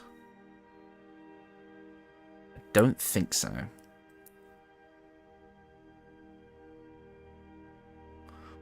A simple divination fighter, then? Maybe. Circle of Death and Disintegrate definitely need to be on the spell list. Yeah, so I think we're going... I mean, I guess it's just full Wizard. Cleric for Necrotic Spirit Guardians. We're already going to be using Necrotic Spirit Guardians on War. But thank you, Answer? Oh, is that another new name? God, there's a lot of people here today, but I don't recognize. Apologies. I might just have a bad memory.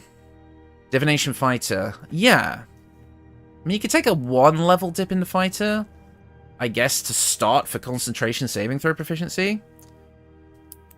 Wizard is the best class. Yeah, kinda. 11 Wizard, 1 something else. Yeah, you could go 11 Wizard, 1 Fighter for...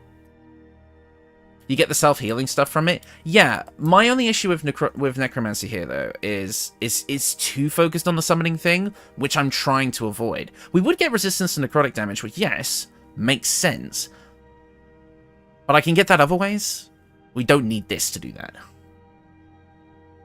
Whereas if you go with Divination, you do have a buff that you're going to be using the whole time that can be justified lore-wise. Yes, the self-healing is great, but if I really wanted the self-healing, I can just get that through items as well. It's not a big thing.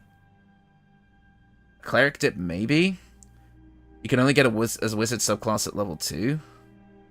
Yeah, no. We're not doing one level dip of wizard. No. No. But yeah, with a dip into fighter, right, you could grab Constitution saving throw proficiency. You could get access to any weapons that we want. So we would get access to perhaps the Dancing Breeze as a weapon for us for our scythe, which I think is probably what we're going to end up going with. You would get Second Wind, which can heal you for like 11 hit points at most, maybe. But only summoning stuff is at level 6. How willing are you to use a mod? Nope. I'm not using mods until the official mod tools come out and we can do mods on console because I want everyone to be able to access my builds. Hey, Kirk! Good to have you here, man.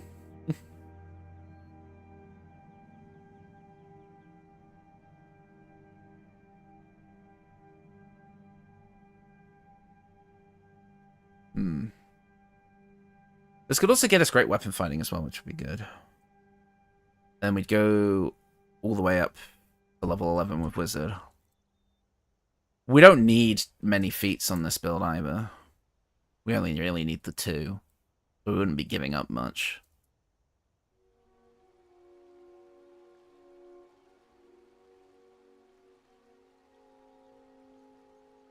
Yeah, I like that. I do like that.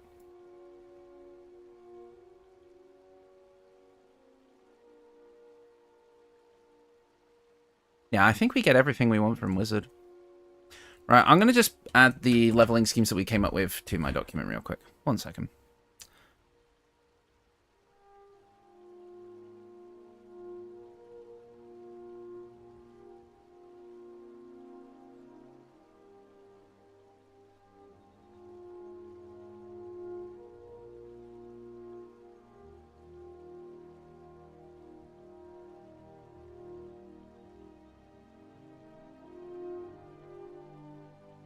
If I'm quiet for a minute, I'm just focusing on what I'm doing.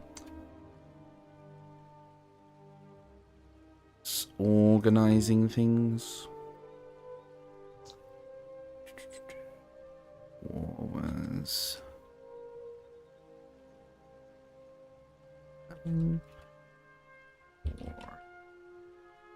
Alright, that's fine. 4th is Pestilence. We did Pestilence first. Oh, Kirk, we're making the Four Horsemen of the Apocalypse. Yeah. Famine, we decided on... Well, we never decided on the leveling scheme for this one, but I think it makes the most sense to probably go to at least level... probably not level 10. I could see level 8, maybe go for an 8-4 split. Yeah, 8-4 split. Well, we're not finished yet. None of this is finished. I don't know. I could do some adjustments a bit later. 4, 8. 8. And then... I think we decided on 5. 4. And then finally it was Death, which we decided on.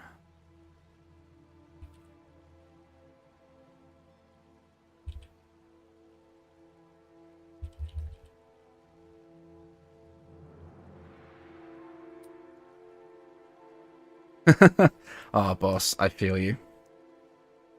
Please tell me that Insect Plague was a part of it? Oh, no it wasn't. We would be able to get that, I think, on this one, wouldn't we? No. No, because the only way to get Insect Plague... Well, through some... It's very, very hard to get.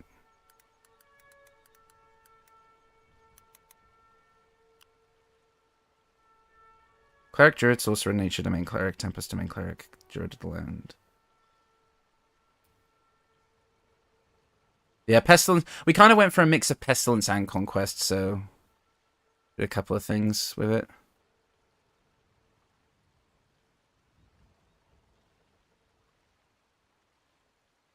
Want to do a bard for death as a Johnny Cash reference?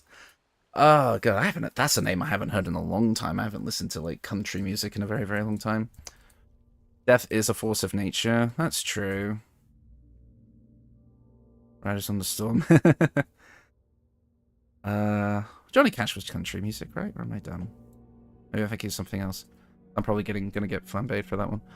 Well, let's see. Maybe Druid be better? I don't know. I don't know. Life Domain Cleric for death just because of the irony? Maybe. I didn't actually really consider Druid, though.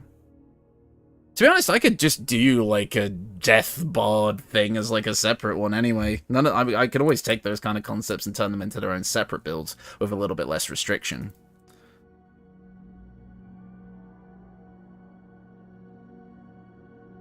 Insect Plague with the Ballist Armor? I think... Because I know Insect Plague does piercing damage. I guess that would work, yeah, but you'd basically have to be standing in it, wouldn't you?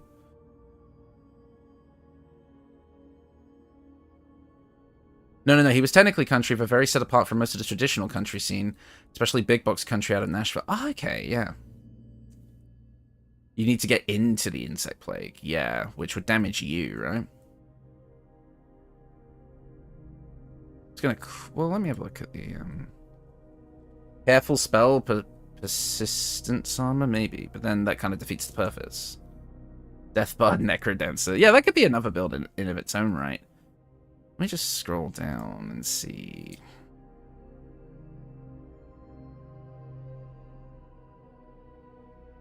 So maybe we've gone about this slightly the wrong way.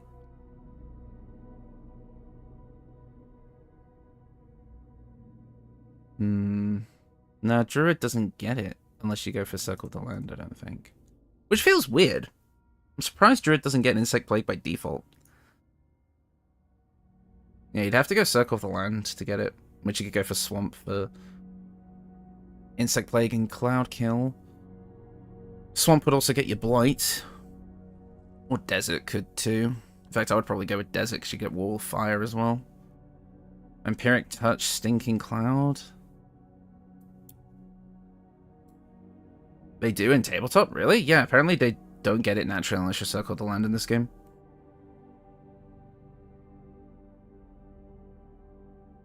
Does Pestilence get Contagion? The problem is, guys, is there's so many high-level spells that would obviously make sense. It's hard to get them all in a single build. Does Druid get Contagion regardless? Yeah, it does. Oh, no, it gets Insect Plague as level 5. What am I doing? Insect Plague is not level 6. I'm stupid. Sorry, I was looking at the wrong spell list. Shit. I'm starting to think that Death is a Druid, actually. Because Insect Plague is there. Contagion is there. Light is there.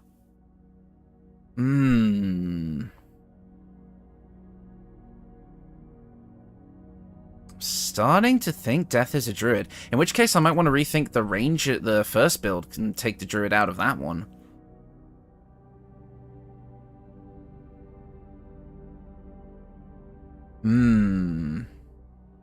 With Death as a force of nature, that would make sense. Beasts of the Earth, yeah. I think Death is probably... But then we'd have to decide. Is Death a Spores or a Land Druid? I actually like Death as a Druid more. Which means we might have to do something different with Pestilence. / Conquest. Probably not Moon Druid, no.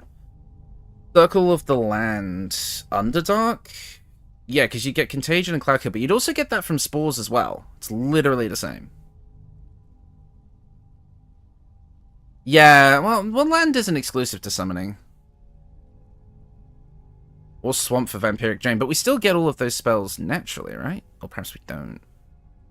Yeah, the only way to get Vampiric Touch is through this one. And Stinking Cloud as well, which I actually think could also make sense.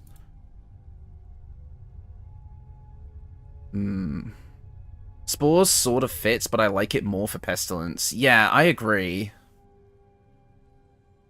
Pestilence / Conquest, right. So maybe we do. Maybe we go for Circle of the Land Druid up to level... What would even be the level we'd go up to with that? And what could we multi-class it with? In that case...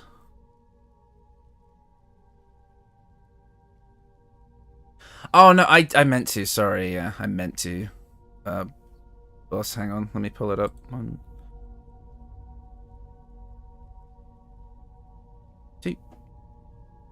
I have to pull these into my actual... Because it opens it in, like, my default browser, which is the window that I have to stream stuff in. I'll have to double check. Soul Collector. Let me paste these into the other browser 1 second as I kind of get my notes in order. There's a lot of tabs open here. A lot of tabs. Yeah, this basically what this is, guys, in case you weren't here earlier. Like, Boss sent through some ideas for, like, maybe, like, getting inspiration from gameplay stuff here based on these, like, classes based on the Four Horsemen from a different game. I don't know if we're going to use it yet, but we might. Just give me a second to kind of put it all in the actual browser so you guys can see them. I do find it interesting that the baker is Famine, but I guess we'll see why in a second. But let's get back to what we were originally looking at, and that is the idea of, yeah, Land Druid. So we need Druid 9 to get what you want for the death? Yeah, exactly. A cloud kill user immune to poison. We'd get poison immunity somehow. 9 to 10 Druid, then Wizard for more spells and Grim Harvest or Divination. At that point, since we're not going to be going to level 6 of Wizard, I would absolutely go for Necromancy to get, like, the healing. And then, actually, Land Druid 10, Wizard 2. Necromancy Wizard 2. Hi, Luis. Good to have you here. You're intermingling the concepts, but while in reality they are separate, but they support each other. Right. I get you. Honestly, yeah, Grim Harvest with Land Druid with the Necromancy spells, I really like that. And I actually think that's better than what we were going for.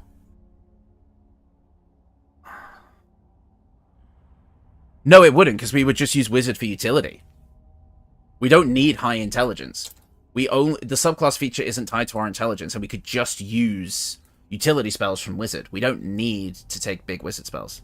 And we also get discounted Necromancy spells if we wanted to learn more from Scrolls, in which case we could use the Warp Headband and Intellect or something, but I don't think we need to focus on the Wizard side of things. Yeah. Death feeds the beast. Yeah, I actually think that, unless there's another 1-level dip that we want. Oh, we still want a 1-level dip in Fighter because we want to be able to use the Dancing Breeze for our Scythe. And Wizard is worth it for the healing and shield. Yeah. So I would say Fighter 1 for Constitution saving throw proficiency as well for concentration on spells. Necromancy Wizard 2 for Grim Harvest. 9 Druid for Insect Plague, Contagion, Cloud Kill, all that good shit. Still getting max level spell slots. That's it. That's the build. Fighter 1.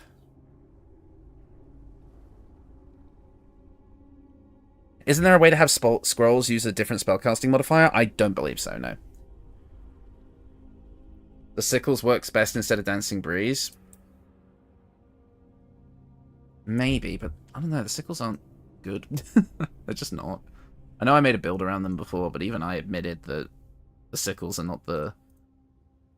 I could see it, though, when you're looking at, Dirge for Power Word Kill. Probably... Yeah, and so you're probably right.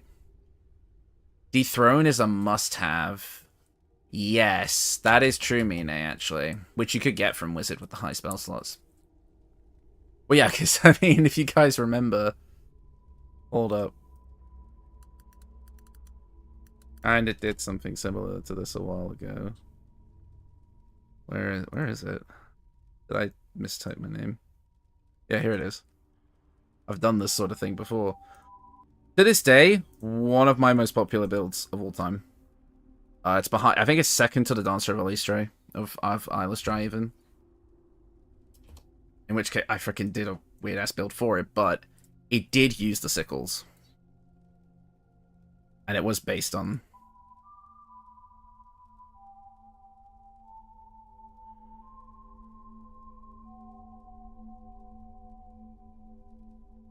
Ooh, right.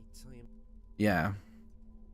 To ensure scrolls for wisdom on the build, you would need to do... Yeah, but if you scribe the scrolls into your spellbook, they still use intelligence, though, don't they? Right? Or am I wrong about that? Yeah. And if you wanted to use Dethrone, which I think is what was brought up more than once, I have to inscribe it. I typed it wrong because I can't see my freaking... I'm moving you guys around my screen quite a lot. Yeah.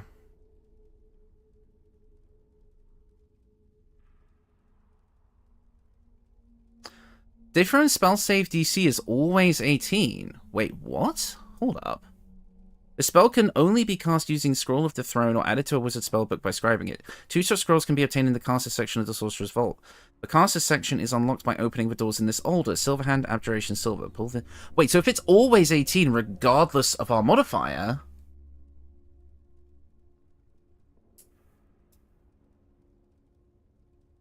Wait... If Dethrone spell save DC is unchanging, then it doesn't matter what our intelligence level is, because it will always be 18. So we don't need intelligence, can still put this into our spellbook, and still use it. It would still work. We could still get Dethrone.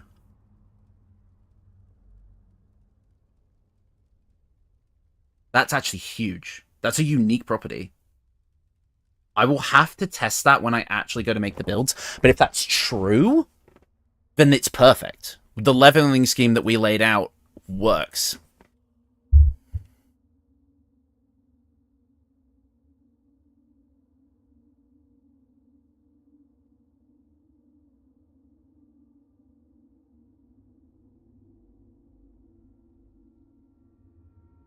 Yeah, no worries, Kirk, no worries.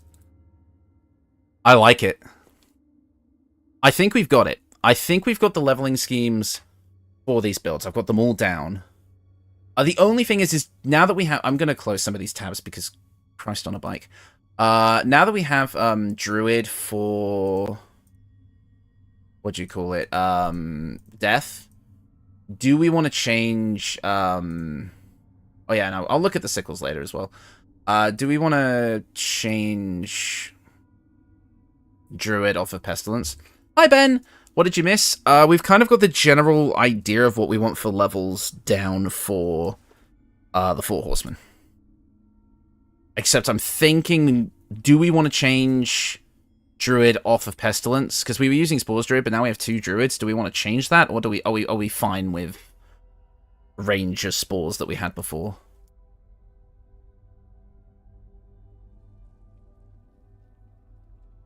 Do we want to change Druid on the first build? Because we had Gloomstalker Spores, but I don't know. Did you guys look at the interpretation of the Horseman? We've looked at a few different sources. No, don't change it. Why is my dog barking? Wait, did my delivery arrive? Is that why? Oh no. I think it did. I will be back, guys. 1 second. You two deliberate while I'm gone. You all deliberate while I'm gone.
Oh, my mic was muted still.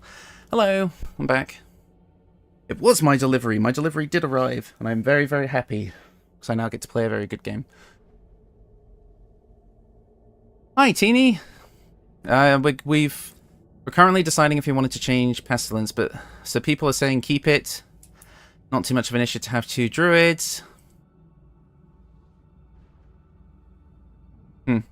If the all one-party class videos are showing us anything, is that you can play the same class in different ways. Yeah, okay. Darksiders could be a good source of inspiration. I've played a bit of Darksiders too, not all of it.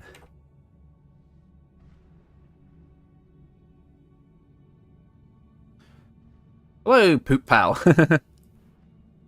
Damn, this mic problem is real. Is there a mic problem? Might be because I had my fan on. My apologies. It's really hot in the UK today.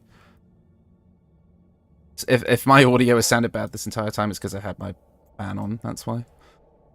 I've turned it off now, though. The Horsemen of Strife, War, Fury, and Death. Okay, yeah, see, that's where we've been having a difference. Is we've been building it off of the, like, Christian version. No, as in forgetting to unmute yourself. Oh, haven't heard any issues? Whoop. Yeah, sorry. No, I forgot to unmute myself, because I have to, like, tap the top of the mic to, like, mute and unmute.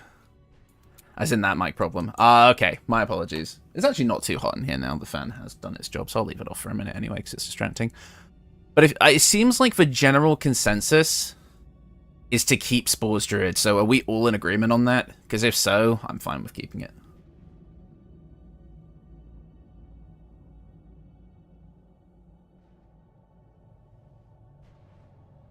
Yep. Yes. Cool. Okay. Then we've got it. We have got the general leveling scheme done. Conquest / Pestilence, Gloomstalker Ranger 5, Spores Druid 7. War, Oathbreaker Paladin 7, War Cleric 5. Famine. This is kind of a loose one, so we can change this one, but I've got Archfey Warlock 8, Thief Rogue 4. And finally, Death, Fighter 1, Land Druid 9, Necromancy Wizard 2. The Fighter one is debatable if we are going with the Sickles, because we won't need to use Fighter 1, I don't believe, because I believe Druid comes with Sickle Proficiency, if I'm not mistaken. Yeah, because I think in Darksiders 2 specifically, they did, or the Darksiders series, they did change the Four Horsemen slightly. Ketheric Armor, yeah, let me just double check if they do get Sickles. They do get Sickles. So in reality, then, if you wanted to use a sickle for death and not like a two-handed weapon for like a longer weapon, you wouldn't need the fighter level. So I think it depends on the weapon choice. Because you can either go with, you could go with sickles, or heck, I guess you could even go with just a quarterstaff, but and go for like the Staff of Cherished Necromancy, but I feel like the Scythe is too iconic not to try and get somehow. Isn't the first Horseman Conquest? Started as Conquest, then kind of became Pestilence, so we've managed to do both in one. We were a bit clever in that. The Four Horsemen are seen as a timeline for the Roman Empire. Huh. Two-handed weapon sounds cooler. That's where I lean towards, personally. And besides, with Death anyway, we're not really going to be using the weapon as much. It's more like it's just there for the vibes. So it's mainly like, what vibes are we on? But I'll kind of leave that for now as we kind of look at the generic weapons. And I think we've got enough of an idea. I'll keep this stuff up. In fact, actually, let me have a look at these because I said I would. So this is from the Town of Salem wiki. So basically, this game has like gameplay mechanics for each of the Four Horsemen that we might be able to draw inspiration from. So I'll give them a quick read. Soul Collector / Death. Lore. Coven, serial killer, shroud pirate, seer mayor, to the Soul Collector, it mattered little who was who. They had received a divine mission to bring forth the apocalypse upon the town, in which they described as a corrupted and malicious place. Without question, they prepared themselves for their mission along with 3 mysterious others. Soul Collector. Project the death of a player for each night to reap their soul. The Soul Collector also gains passive souls from the underworld. Has astral visits, meaning you can take 3 guesses on who will die without fear of dying yourself.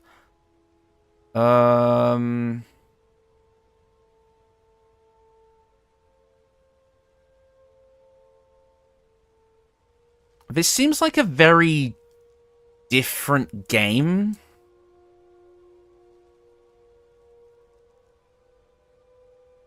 Like, I don't see how much we can borrow from this mechanically when the core way the game is played is very, very different. I'll have a look at the others just because I'm curious now. Will you help me bring on again? You may choose to visit someone each night infecting them with the plague. Anyone who visits or is visited by an infected player becomes infected.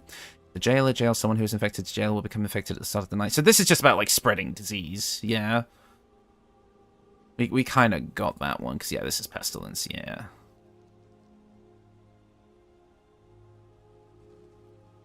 Namely, Plague Bearer works. Yeah, because, yeah, oh, yeah, obviously the idea of, like, spreading Pestilence, we can definitely fit in there. Spores can kind of do that a little bit, thanks to some of the mechanics and equipment, but we can also figure it out through, like, certain pieces of equipment as well. Black Plagues were way after the Book of Revelation was written? Mm-hmm. The Plague of Justinian was being the first, yeah. Yeah, no, because the Black Plague happened way later, yeah, I know what you mean. Once you have become Pestilence, your Plague will mutate to become one stack of Pestilence to all players. All unaffected Apocalypse members will automatically receive one stack of Pestilence when you become it. Other Apocalypse rolls, okay, yeah. So I can see, like, a spread of, like, poison. Like, definitely maybe, like, the poisoned status effect to give, like, the debuff on attack rolls, I believe it gives. The disadvantage on attack rolls. What is the WoW Four Horsemen? Yeah, we could look at other inspirations as well. Yes, there is. You're thinking of the Armor of the Sporekeeper from Act 3. I can pull that up real quick. Pope, yeah. Hold on a second. Sorry. Your name makes me giggle because I'm a child. Yes, Armor of the Sporekeeper. Here we are. Basically, this would give you extra spores. Bibberbang spores, which cause confusion, I believe. Oh, no, that causes noxious fumes, which makes them take a d4 of poison damage each turn. Makes sense. Tiamat spores, which inflicts basically like a befuddle, which is like confusion, and then haste, which gives haste. Obviously, the big one I think would be like Tiamat and Bibberbang. Hi Suko, hi. Hope you're not too late. You're not too late. We've got the general leveling scheme down, but we're looking at the finer details now. But anyways, let's look at Berserker. What is this one? This is War. I mean, yeah, this one's fairly standard anyway. Powerful attack. Yeah, we've got Divine Smite for that. Only being able to attack on full moon nights. This seems more like a werewolf thing. Okay. The town will be alerted to the following day.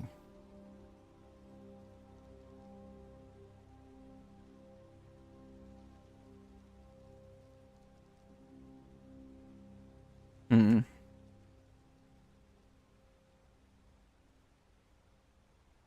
Okay.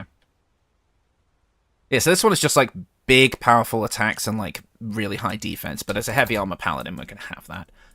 And then Baker, Famine. I actually want to read this one because I'm curious. Choose to feed bread to a player at night. Once 3 players have been fed bread, they are alive, and they are alive at the same time, you will transform into Famine. If less than 3 other players are alive, but they have all been fed bread, you will still transform into Famine. Okay. Okay. Once you have fed bread to 3 living players, transform into Famine. Every player without bread will die of starvation the following night unless you are hanged. I see. So basically you pick 3 people who get to live and the rest just die. Okay. I see. Yeah, I'm not sure how much that is specifically going to apply to what we're trying to do here, but it was an interesting idea that maybe I can pull some stuff from later. I might close some of these tabs now. Because I think now that I'll keep these ones open because these ones were quite good, and I'll keep this one open. Didn't end up really reading that one. So yeah. Let's have a look at the weapons. So, in order of kind of the builds that I have here.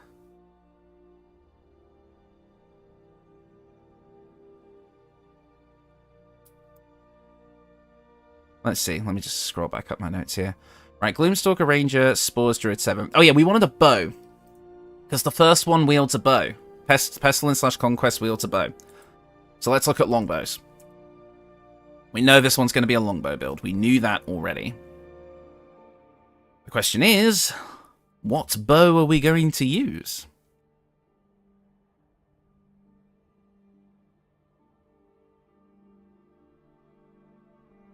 Gontamale feels too holy.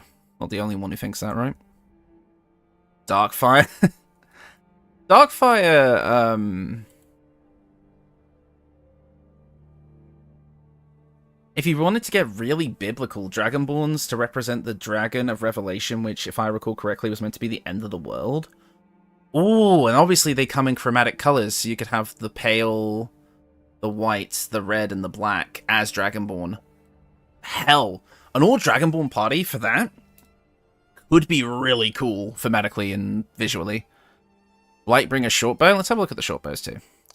Although I think the Pale Red is known for more of a longbow. So obviously there's the Darkfire shortbow, which would give resistance to fire and cold. Sure. Haste. Okay. There's also the Blightbringer, which does make sense with the name, but it's only really good for attacking gnomes or dwarves. However, it can slow the target creature if it lands a crit. Have you ever used a Darkfire as a bow and not a stat stick? Honestly, no. Because if I want to use a bow, I usually go for a longbow because it's a higher damage die. The racist bow. Yeah. But that critical hit slow effect I like. It wouldn't happen often, but the idea of, like, being able to spread, like, an effect with your bow shots for Pestilence? That makes sense. I feel like as primarily a caster, Deadshot will help make ranged attacks more effective with the double proficiency bonus. Yeah, that's true. I definitely think the Deadshot or the Blightbringer are kind of the contenders here. The Deadshot obviously comes with the advantage of the D8 of damage, uses our Dex modifier, so that means it's... Well, the Blightbringer also does that. Reduces critical hit threshold and doubles their proficiency bonus while rolling ranged attacks, so really Sharpshooter would be a hell of a thing. Either way, we'll need an early game option, because I think the Blightbringer is also Act 3, yeah. Blightbringer is definitely more thematic, though. I mean, it specifically does more damage against gnomes or dwarves, for some reason. I'm not actually sure what the lore is on that. Conducting a series of increasingly sick rituals involving the ashes of a gnome and silkworms fed fat on the corpse of a dwarven cleric, the goblin shaman Kirik Red Rats created this deadly bow. Oh, okay, so it was like a... Yeah, it's basically just racism. And then, yeah, but then this one feels like it's more on theme. It could honestly be either or. I could just suggest both in the build. And both sound like they're hard death metal bands. If you don't mind glitch weapons, the skeleton bow is a possible early game option. If I'm being honest though, I've learned my lesson as far as using glitched items is concerned, because it does make older videos obsolete. I do have to be a bit careful about that. Also, not sure exactly what bow you're talking about. Is it the makeshift bow, I'm guessing? Yeah. Cannot be obtained. This bow can be pickpocketed from a skeleton archer raised by the player when raising a specific skeleton by the spectator fight in the Underdark. Deadshot is metalcore, Blightbringer is black metal. I see.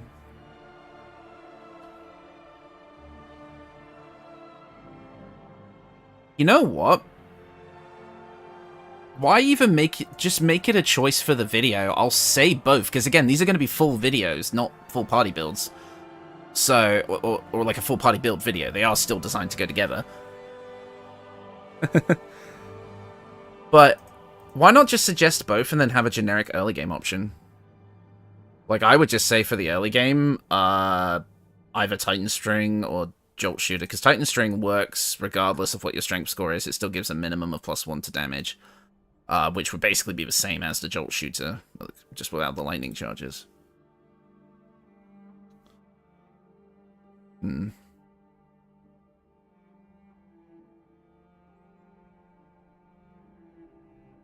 Yeah, honestly, I'll just suggest either or. I don't understand. I don't actually think it needs to be that much of a choice.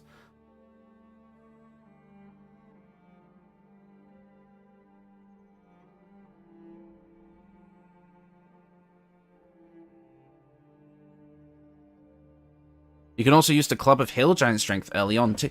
Yeah! Oh, yeah, we could just do a, Club of Hill Giant Strength plus Titan String Bow. Yeah, no, that's good. Yeah, I'm gonna say that.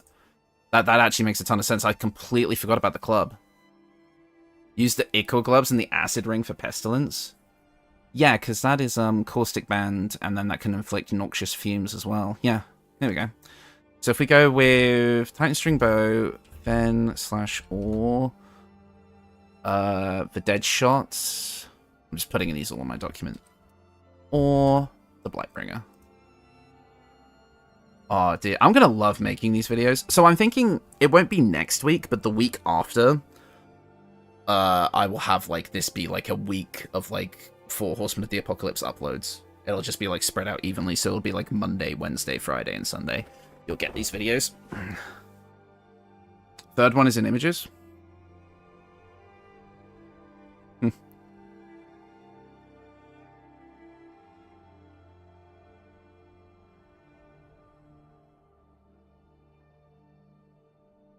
Let me see.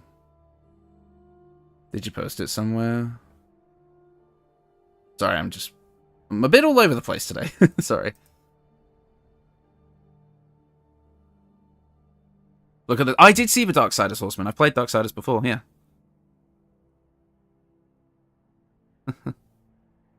Oh, no, you haven't? Sorry. If you have a link, though, actually, boss, I'd like to see it. But yeah, I think Titan String plus Club of Hill Giant Strength, you could keep that for the whole game if you want. But, and then obviously, yeah, for ranged builds, I always just include 8 plus any shield, basically, because you could just get a free boost to your AC with that.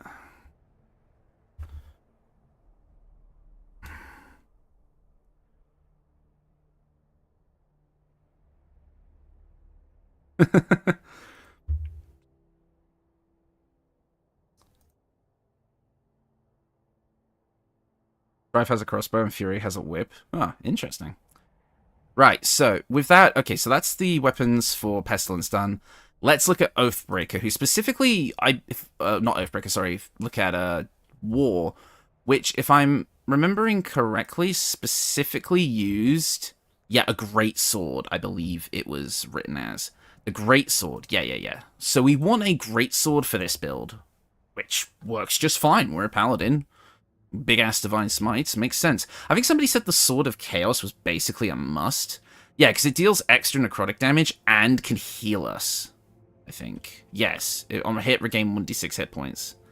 Chaos Greatsword? Absolutely. Yeah, decide Chaos. So for the early game... I could see Jorgles being good. I could see the Sussa Greatsword being good. Heck, even the Everburn Blade could work. What are you thinking for an early game one? Sword of Justice could kind of work. Hello, Chaotic Natural. Happy we're getting a full Horseman build. Also, I found a site that helps you see how a build will work and test it out before you put it in the game. I think if you're thinking of EIP, I'm guessing, I already know it. I just never use it because I'm my own internal build thing. You just finished a Ragelock playthrough using the Sword of Chaos. It was dirty. Yeah. Sword of Chaos is great. I kind of like Jorgle's Greatsword as an early game option, because you get it right in the early on. And it comes with a unique attack called Colossal Onslaught, which is really fun.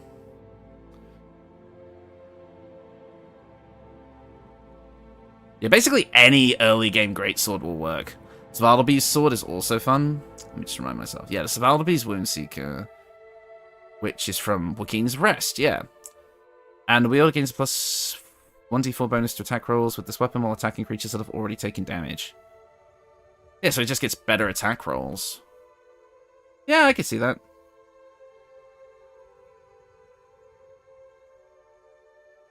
Is it a bit of a pain to get? Yeah, so this one would give you better one. Yeah, okay. I think Svartalby's probably is the best. So, hi, Pathetic. You alright? Svartalby's is great with Great Weapon Master. Yeah. Yeah, because if you do your stuff right, you can fit, like, Sharpshooter and Great Weapon Master on these first two builds. Again, that's all stuff that I iron out when I actually do the video itself. Right. Next up, we already decided here, but we'll kind of just go with it anyway. Because this was for the scales, this is for the Black Rider, which wields the scales. We decided to go with dual flails. Out of curiosity, are you ever going to cover games like Avowed or Dragon Age? Well, every time I try to cover other games, it doesn't usually go well for the channel. It's hard to do, because YouTube basically prioritizes that you just do the same thing over and over again. I like trying to diverge, especially when my audience is very specific to BG3. Pathfinder has been doing well as live streams, but it's hard for me to just say, hey, I'm going to cover other games, right? Especially when I'm more familiar with BG3 than anything else. I was going to do Elden Ring videos when the DLC came out, but honestly, everybody else just beat me to the punch. So, it's not really up for it. Yeah, so basically, I'm going to keep going with BG3 content for now, but my plan is, and this is kind of like where my kind of saving grace is coming in, is when mod tools are available to the public, and I'm able to make mods for console and PC, I'm going to start doing that. And my build videos will shift to include my kind of like, because I'll do probably like equipment to start, and then I'll do like my own classes and subclasses that are totally not Wizards of the Coast classes, because I think there's a bit of an issue there, but we'll see. Yes, I still have to finish the second part of... Yeah, because I did my Dragon's Dogma 2 video, which is one of my most it's one of my most highly produced videos, with the most edits and the most time I've ever put into it, and yeah, it just didn't do well, because it's not the audience. That's just how it works. It'd be like Minecraft mod reviews again. I'm not sure exactly what that's referencing. Yeah, we'll see, we'll see.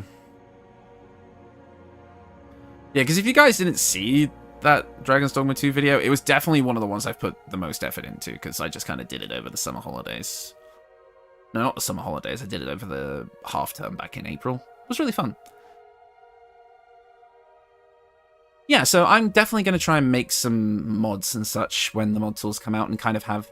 Like, I'll have my regular builds alongside it, but I'll also do, like, mod showcases and, like, builds using those pieces, the mods that I make, and the mods that other people make if I can get permission.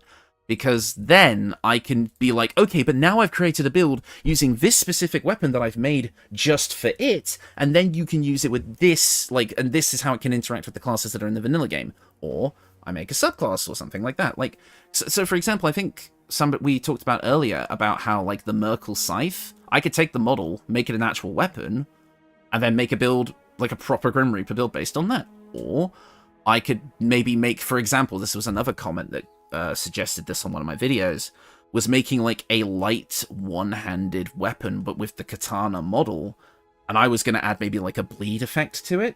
So it's like, and then you can have like two of them, and maybe you could do like a twin katana mod or something like that. Basically, I'll have like a big mod that I make that is just a bunch of magic, like a bunch of different items. Stuff like that. Gun mod. Maybe. Who knows? I could make a, like a club of Eldritch Blast, which is like a tiny staff, but it just casts, it can let you cast Eldritch Blast or something. It's like stuff like that, right? Elemental Swordmaster? Yeah, I could make like a fighter subclass that allows you to imbue your swords with elements. Stuff like that, right? I could do so many things, and that's kind of where if I can learn the mod tools, and I could be proficient in them, I will make mods for YouTube. That's the plan.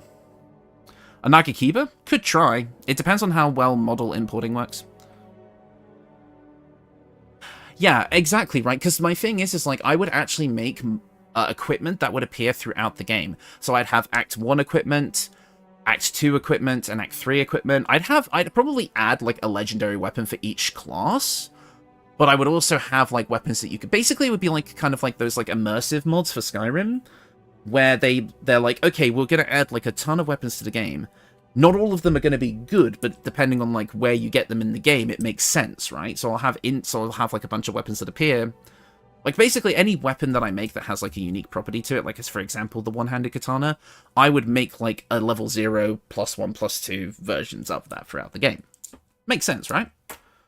Like I wouldn't just be able to slap like the fuckbringer, the god blade, whatever you want to call it, and put it in the chest at the start of Act 1. Like I'm gonna actually put them in proper places. And then I will also have a common mod foundation that all of the mods the builds will use. Yeah, like, because you can just get it on any platform. Simple as. Doing a revised Blood Hunter build? Yeah, exactly. So anyways, way off track here. We were going with dual flails for the scales for the Famine build. So, and I'm thinking the Flail of Ages makes sense just because it's one of the more powerful ones. And also, like, oh no, actually, probably maybe, or the Corrosive Flail or the Mercolite Scourge. There's like a lot of options, actually.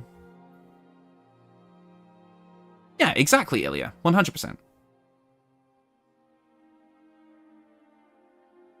Yeah, as well, boss. I could do like race-specific items, like, you know, maybe some like hell gear for like from like Avernus for tieflings, all sorts of stuff. Flail of Ages plus Defender would probably be the most well-rounded. Yeah, if not Flail of Ages, because Flail of Ages can inflict like different status conditions, I think, as well, right? Or am I stupid? Yeah, can inflict the acid condition, which would kind of make sense, because it reduces armor class, which is great for team playing. Or Shield, which would actually kind of be in line with Famine, because being vulnerable to cold kind of makes sense. And then the Defender would give us an extra bit of armor class as well. But in the early game, you could also pick up, like, the Corrosive Flail. Is that an early game one? Yeah, so you could get the early game, you could get this one with, like, Corrosive Strike for, like, the early game. There's a few you could grab. It's not off track if not off track, it's a hobo stream. Yeah. Adachi for a polearm, yeah.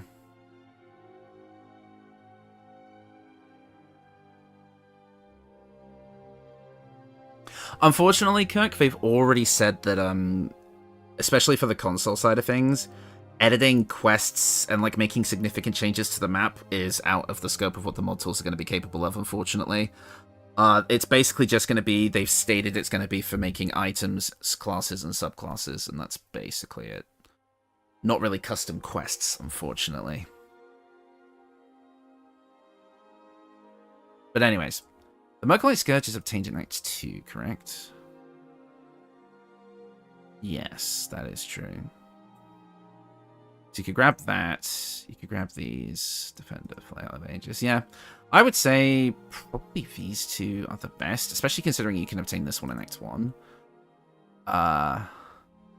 Corrosive Flail can also be obtained in Act 1, and then I would probably switch to the Flail of Ages later on. Well, up until someone figures out how to make more sophisticated modding tools. That is true, but then again, that also won't be available on console. Would be available on PC, but not console. Yeah, sadness, unfortunately. Yeah, Wizards absolutely locked it down, because Wizards is also preventing modders from putting like Hexblade and such like that, like official classes, on the platform as well. Sucks, but that's just how it works, unfortunately, because they're making their own virtual tabletop.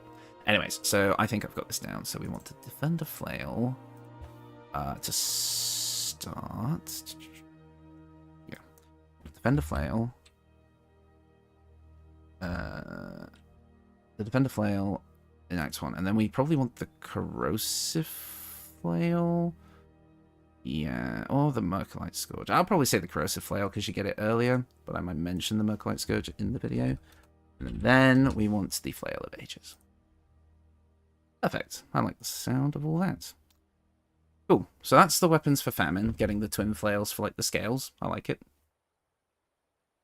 I will eat Wizards of the Coast for this heinous crime. Wizards are idiots. Wizards aren't idiots. Hasbro are.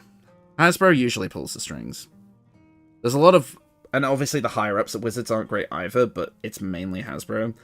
There are people low to the ground on Wizards of the Coast that just absolutely hate what the company is doing. And usually that's a lot of, like, the design team and such like that. But it's just abhorrent. And like you say... Yeah, because I feel bad, because there's so many good people working under Wizards of the Coast that genuinely love the game and want to make it better, but it's the ones up top that are being butts about it. That's the problem.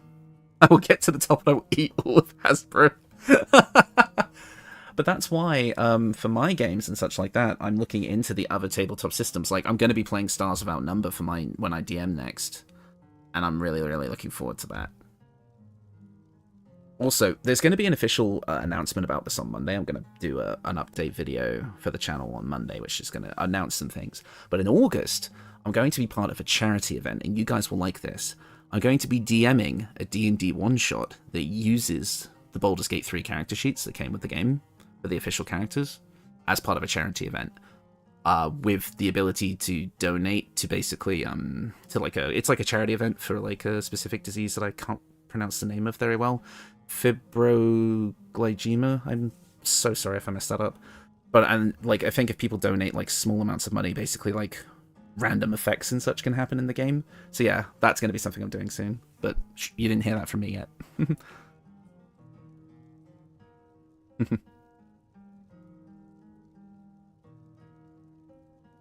Hell yeah, dude, that's dope. Yeah, I'm looking forward to it. But anyways, what did we decide for the last one? Did Death have a weapon? Oh yeah, the scythe. Duh. And we were debating between sickles or I believe it was the dancing breeze. Let me check. It's too bad your Elden Ring videos don't do well. I'm interested in learning how to play it. I'll be honest. Again, a lot of what I could do with Elden Ring is basically not going to... It's just going to be a lesser version of what other people are already doing. I can point you in the direction of some really good channels for Elden Ring builds that can basically teach you how the basics work. Yeah, so there was a debate between Dancing Breeze or the Sickles, basically. Because Dancing Breeze is kind of the closest you can get to like the traditional scythe. It works with dexterity, so it works better for our stats. It also comes with Whirlwind Attack, which we can kind of use. It's an Act 3 weapon, though. That's the only problem. In which, then, the Sickles could be the early game weapon. And in fact, I can honestly just suggest both again, like I did before. In fact, you could go for the red cap sickle like I did in the death video, where you get the 2d4, making it quite strong. The only problem is it would use your strength. But again, they're mainly just here for vibes. Hello, Voltage. Glad to have you here. The Undead Bane Great Axe is like a crooked scythe? Hold up. Let me have a look. I've not actually seen that one.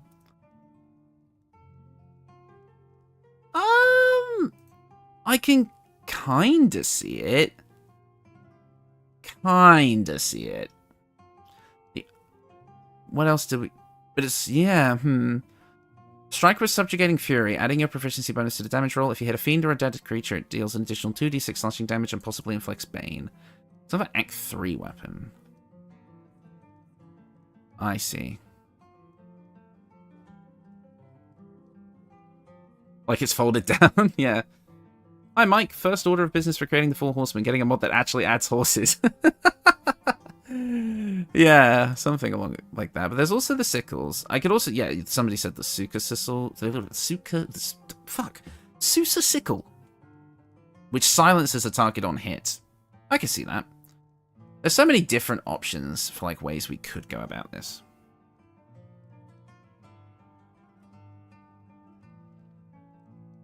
Very heavy great axe. Yeah, I think I used... Did I use the very heavy great axe in the Godfrey build, or did I go with something else? I think I suggested it as like an option. A pike.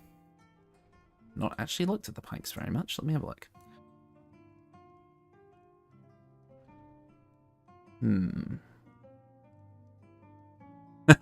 If we can't get a weapon that looks like a scythe, let's just use an invisible weapon.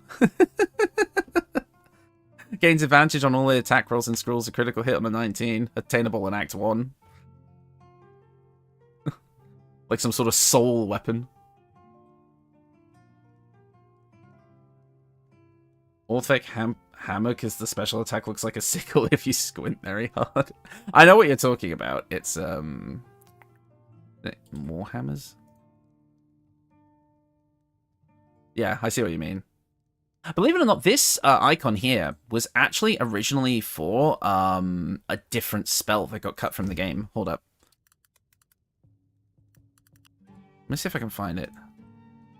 Where was it? Where was it? Cut an unimplemented context. Here we go.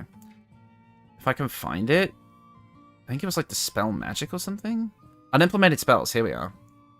Yeah, Dispel Magic. It was originally used for that, but they repurposed it. Yeah, Dispel Magic. Yeah, there you go. Just in case you were curious. Skin Burster could be thematic. With the back and forth as the battle, death would be harder to damage the more death gets to you. Which one's that one again? The Skin Burster. Isn't that the, Which one's the Skin Burster again? I'm forgetting. If you want, do the Staff of Cherished Necromancy for it to be like a lantern. Honestly, the Staff of the Cherished Necromancy would be the obvious choice, actually. Because it comes with just all the effects that you kind of want. It gives you extra necrotic damage if you do decide to bonk someone.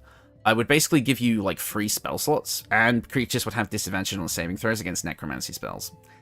It is the best option. By far.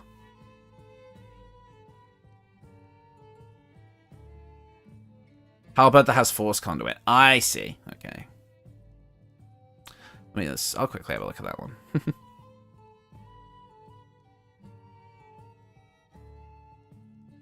The Skin Burster. I thought it sounded familiar. Yeah, Force Conduit. The amount of times I've tried to make a Force Conduit build, it's really hard, actually.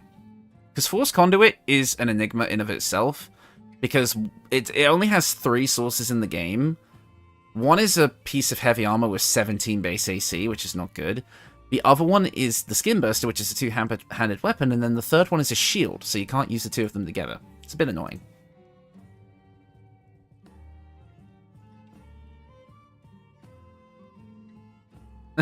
Just stick with dual wield with scimitar. The blade fell off so you could smack him with it. That's actually kind of funny. Which horseman are we on? We're going over the weapon for death at the moment. Jalen, good to have you. Corpse Grinder just for the name. The Staff of Bonking Necromancy. Death is often portrayed as a guide rather than an attacker. Yeah, exactly. With the weapon... Okay, let me be clear. Whatever we're using here, really, is just for the vibes. It's just for the vibes. We're not really going to actually focus on using it. I just want to have it there. I know somebody suggested war picks earlier. I can see it, but they're too short, really. That's the problem. They're so unpopular, but they don't even have like a proper image on the wiki as to what they look like.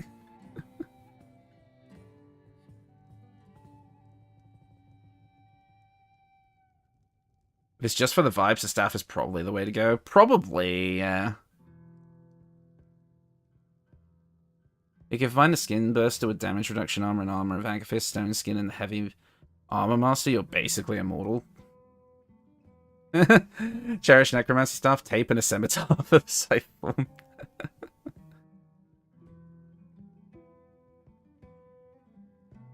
Yeah, Corpse Grinder is the ash. Yeah, it is. Yeah. Rivers of Blood. Whoa. There's a name that brings some PTSD. Tell you that for nothing. Yeah, I mean... I suppose. Warpick could technically work. What's Shattered? Imbued with a gnawing exhaustion of endless labor, receive an additional 1d4 piercing damage when struck by the Warpick. Huh. I mean, so technically it does a d8 plus a d4. That's not bad. Smash into a foe... Wait, hold on. Smash into a foe, wounding them and healing your own injuries. On a hit, heal 1d6 hit points. You deal additional... How did I not... How did I not know that existed? Wait, that actually makes perfect sense for this build. When do you acquire this? Act 1. Oh, shit. It kind of looks like a scythe.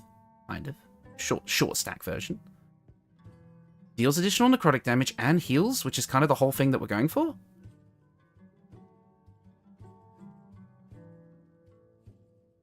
I think this is the one. I think we're getting hoppy. What I'll do... And then I'll do like a Ven/Or type deal. It's too fitting. I think it works. I'll put the Dancing Breeze as a Act 3 option alongside the... What'd you call it? The Staff of Cherish Necromancy. And I think that's good. I think for weapons, that's good. I like it. You could buff Hoppy with the Drake Throat? Yeah, you could. If you really wanted more damage out of it, you could. That's true, Mino. Right. That's the weapons. How much time do we have? I'd say I've got an hour and a half. Probably could do some armor. It'll be fun. It's just there for the vibes. So, now we need the armor for these guys. Now we need the armor. The backup to Conquest / Pestilence. Oh, see you later, Laura. Thanks for coming by. Make Death a halfling and now the pick is the perfect size. Oh no. That's funny. That is funny. You want to make a war pick build now? To be honest, I should. I just didn't do it because I knew the weapons themselves aren't powerful as a base. But honestly, that one weapon just it kind of makes me want to give it a shot. But no, yeah. So onto weapons now, or armor even, I should say. I think makes the most sense. This is where the dark side is. Hang on, let me have a look at this.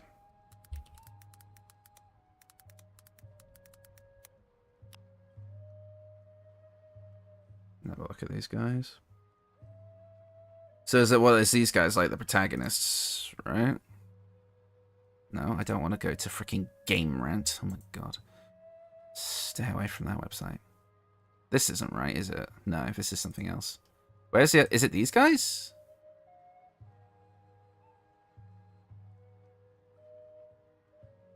The halfling death with an I Hate Mondays mug just popped into my head.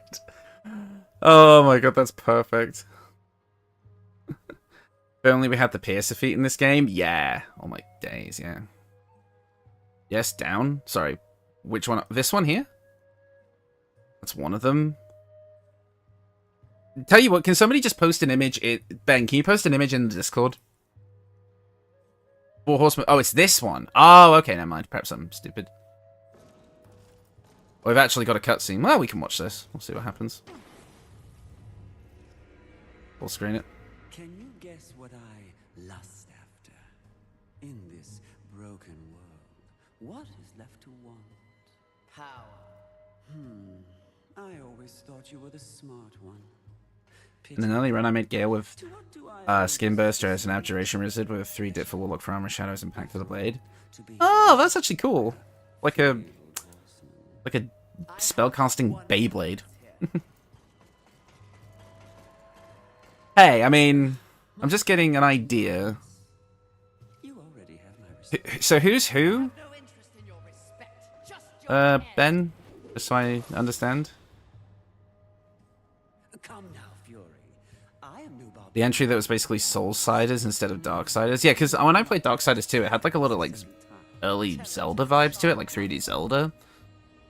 But I'm guessing this one's more like she's Fury. I tell you, Queen of the Horsemen, powerful, armed with the flame hollow, a crossblade, your fabled whip. I am above your distractions, Lust. Okay, but Lust isn't a horseman, so what are we looking at here? Often distracting when one lives alive. You speak as though we are natural enemies. Fury is the redhead girl. Okay. I guess that could be adapted into war, maybe? I wonder if you've ever stopped to question. Oh no, we're not playing it. We're looking at a video because I wanted to look at the character designs. Might skip ahead. Where are the actual characters? Is this them here? We are here to confirm that the mission is complete. The mission.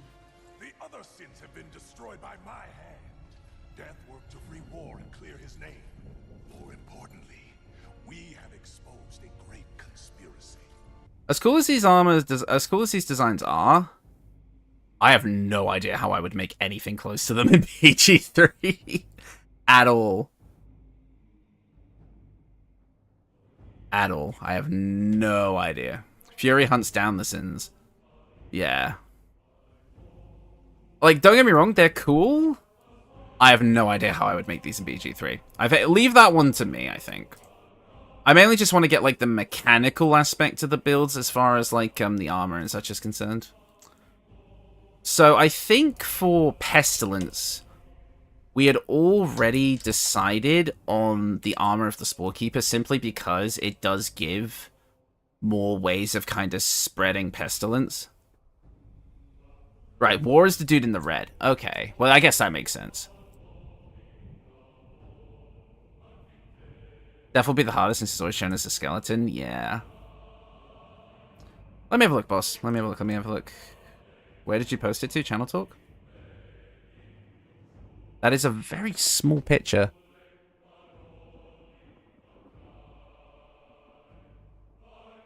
Thunder outside? Oh, wow. Actually getting thunder here in the UK. Oh, no. It's not thunder in the real world. It's thunder in my headset. Oh, I'm an idiot. BG3 is still stylized, yeah, sure, but there's stylized and then there's, like, that. I don't know. I don't think I could recreate those looks too effectively. Not when I'm also trying to get, like, a mechanical benefit from the armor. But anyways. Yeah, because I think we definitely decided on the Spores Druid armor just because it gets that extra effect. And I think people... Did we want it Death to have Kefric's armor, if I'm remembering correctly? Which I guess does make sense, because you get Howl of the Dead. I could throw a hood on it, which would look good. You'd kind of almost get that, like, Darksiders look. Death or War. You could give them the Rotted Camp clothing, maybe. Yeah. Because I think, yeah, because this makes sense for Dead. I mean, I don't see Death. I don't see why we wouldn't use that. Get the Hood of the Weave on it? Yes, because that would give us a bonus to, what's it called? A bonus to our spell save DC as well. So it would make a lot of sense to grab it. Yeah, Hood of the Weave plus Reaper's Embrace. Really, really good. It has ribs visible, so Death, yeah. I'll tell you what we'll do for this specific part of the stream. We're just going to do the final build equipment. I'll figure out the early game equipment on my own later.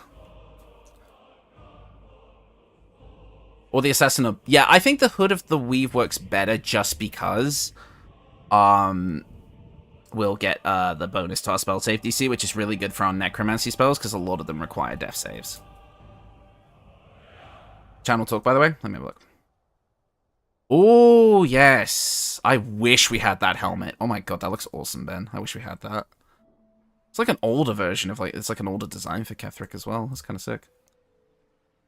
Yeah. So yeah, I'll do the early game equipment on my own time. But I definitely think Reaper's Embrace... Since we're kind of on death, let's do him first. We'll do this in reverse order. So Reaper's Embrace for that. Do we want a cloak for death? Or fashion-wise, are we not really about that?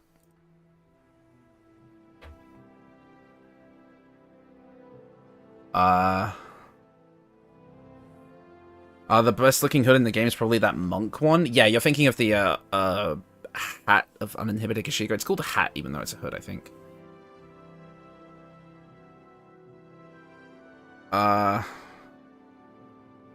No capes. Cloak for sure. Probably, yeah. Let's have a look at the cloaks. Cloak. Let's have a look at the cloaks. Come back to you later. We'll come back to you later. Probably... Look at this placement. Maybe. One of the shorter cloaks, though. Yeah. One of the shorter ones. I don't want a longer cloak.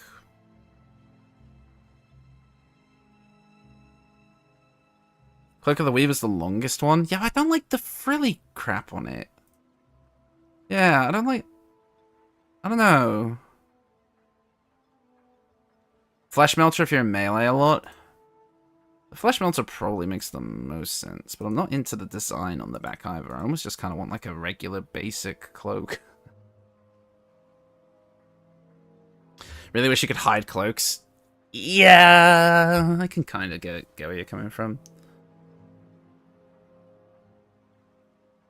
I could see... The Vivacious Cloak. Gain 8 temporary hit points for 4 turns when casting a spell in melee. Actually, yeah. It looks nice, too. And yeah, that temporary hit points thing could kind of fit with the whole death vibe. Channel talk? Alright.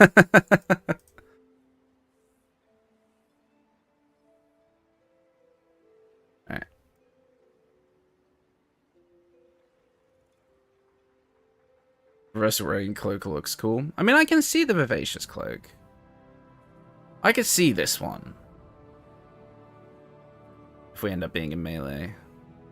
The Dirge Cloak is cool, but that does require us having to play Dirge.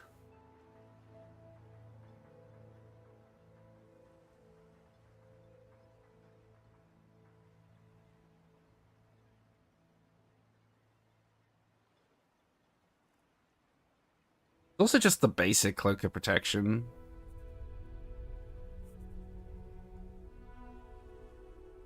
I don't know.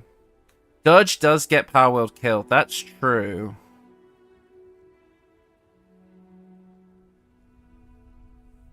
To be fair on the cloak vibe, his robe is huge, so the extra filliness isn't really that big of a deal. Maybe.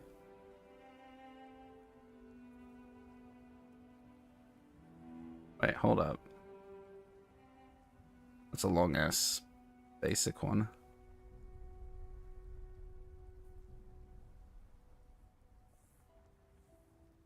Does this actually, like, go over the shoulder? Probably not, right?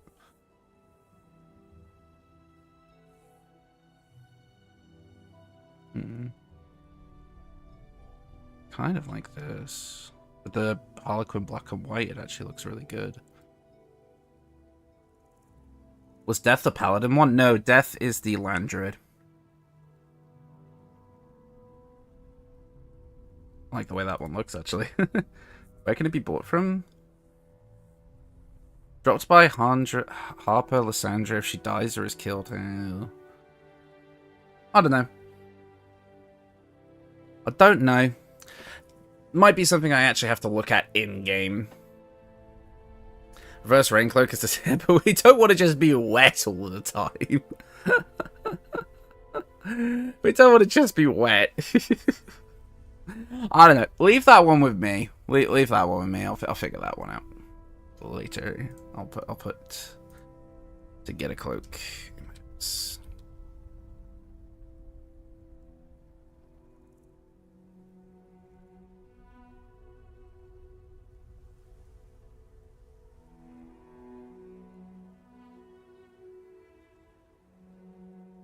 And a sickle I've never used before. Interesting.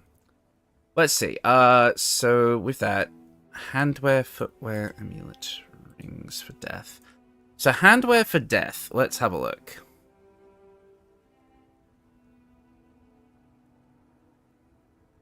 I think someone said to use the...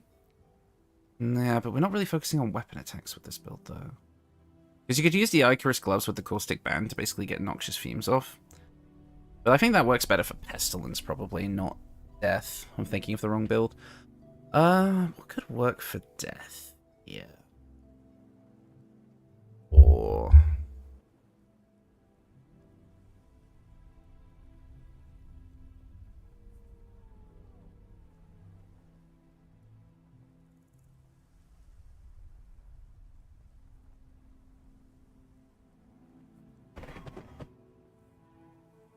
Let's see. Yeah, that's what I was thinking. Eclipse, yeah.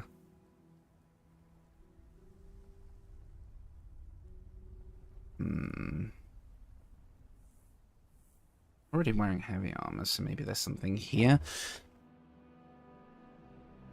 Oh, hang on. This actually could be interesting. The Reviving Hands. So, whenever you heal a creature, it gains the effect of Blade Ward. When you revive a creature, it gets the effect of Death Ward. And also it gives you the ability to cast Revivify. But here's the thing. If you heal yourself, the Reviving Hands work on you. So you could constantly have Blade Ward up. Because we heal ourselves. Daredevil gloves or the Spellmite gloves? Maybe. The Spellmite gloves could also work.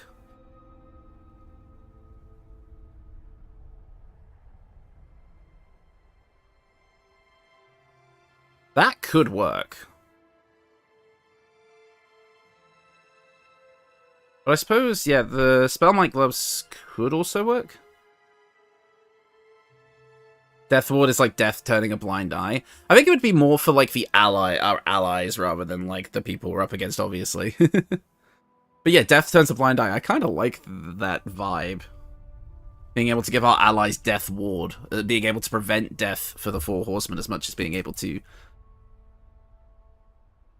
That's also true, Kirk. I agree. Might work better on war overall. Maybe.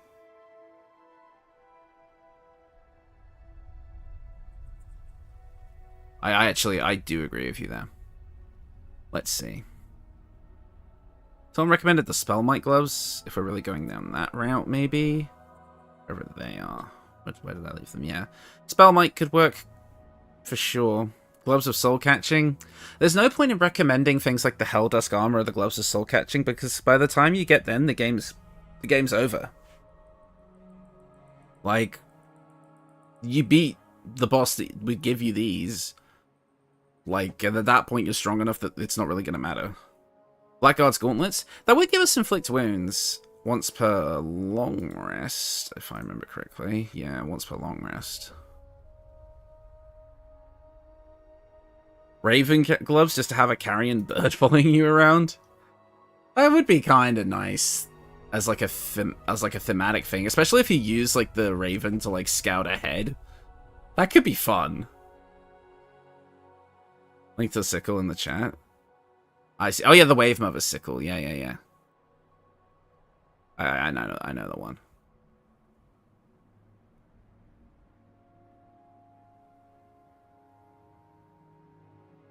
Some people will actually use exploits to get that shit early. Yeah, but when those exploits get patched, the video becomes outdated. So.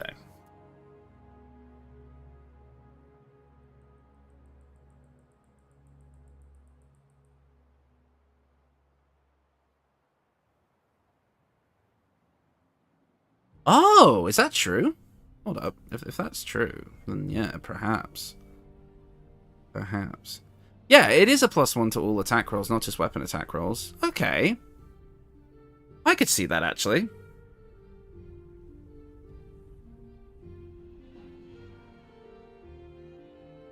You give these Swordmaster gloves to give Death the sword he said to use in his description. I think you're thinking of War, Chloe, or unless I misread something. Because War is known to use the sword. Death is more known for having the scythe. Which we got from our War pick. Let's see. But yeah, we could go for the Blackguard's Gauntlets for that consistent thing. I'll put that there. I'm just going to double check just to see if there's anything else. Anything else at all. I mean, I like the Raven gloves too. Maybe it's like an earlier option. I like that idea. It's a shame the Raven doesn't stick around if you like unequip the gloves. Daredevil gloves could work, because it would give a +1 bonus to spell attack rolls, and you can make ranged spell attacks as melee attacks. Those could work. Oh, I know what you're talking about, Chloe. Yeah. I think that was more about working with the other two. I think that's what that was about. I'll double check it, maybe. Hang on. Yeah, it is to kill with sword and with famine and with pestilence. So war, famine, pestilence / conquest. Yeah, that's what they meant. That's what they meant. It's not actually that he himself uses a sword, it's that he's using the other horseman as his weapon. That's what he's talking about. That's what they mean. Double checking everything. I mean, there's always the Dark Justiciar Gauntlets for just a flat 1d4 necrotic bonus. Those could also work as an early game option. It's past midnight for you? Oh, goodness me. Chloe, where are you? Like Australia? Jeez. Right, to be honest... Image and channel talk? Yeah. This was an image I was looking at earlier. Yeah. Because I was going to make a proper thumbnail for this stream, but I didn't want to, like, just take someone's artwork, so I didn't.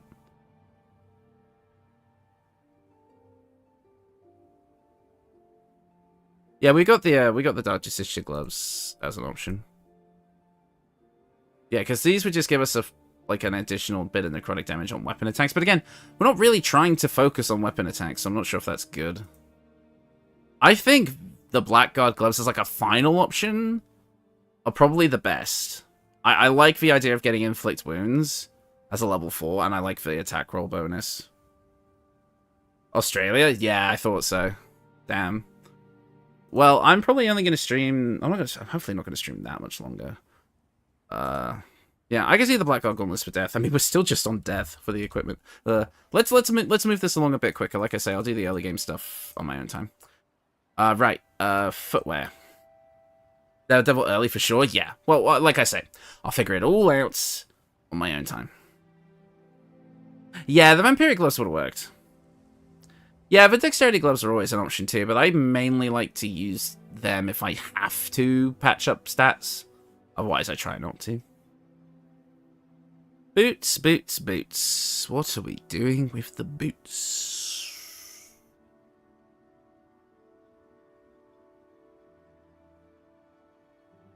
Honestly, yeah, the boots of striding would be good, because if we have like powerful concentration options like Cloud Kill, it would be good to not get knocked prone.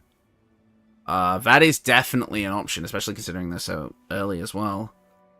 Let's see what else it could be. We could get feigned death from Boots of Apparent Death. Like putting somebody into a coma. I don't think that can be cast on enemies, can it? I think it has to be an ally.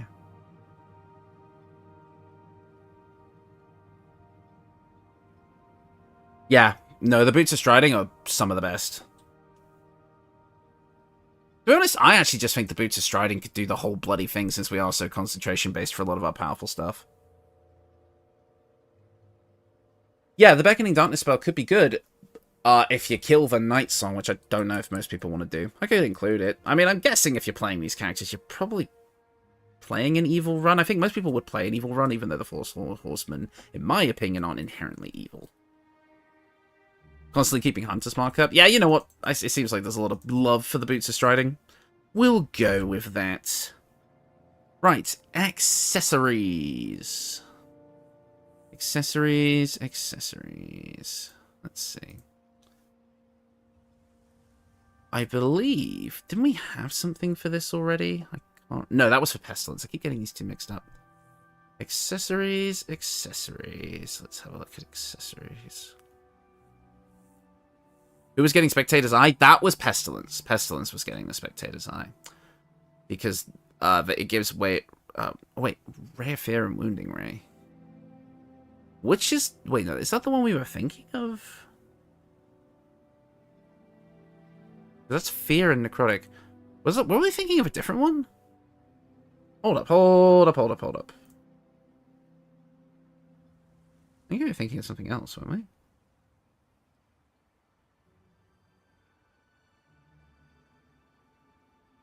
Yeah, I know what you're talking about, Eclipse.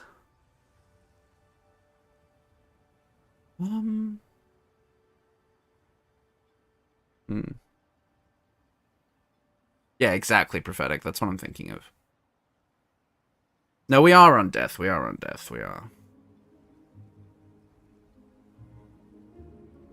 I almost like the idea of Death being able to turn into a raven. That sounds kind of fun.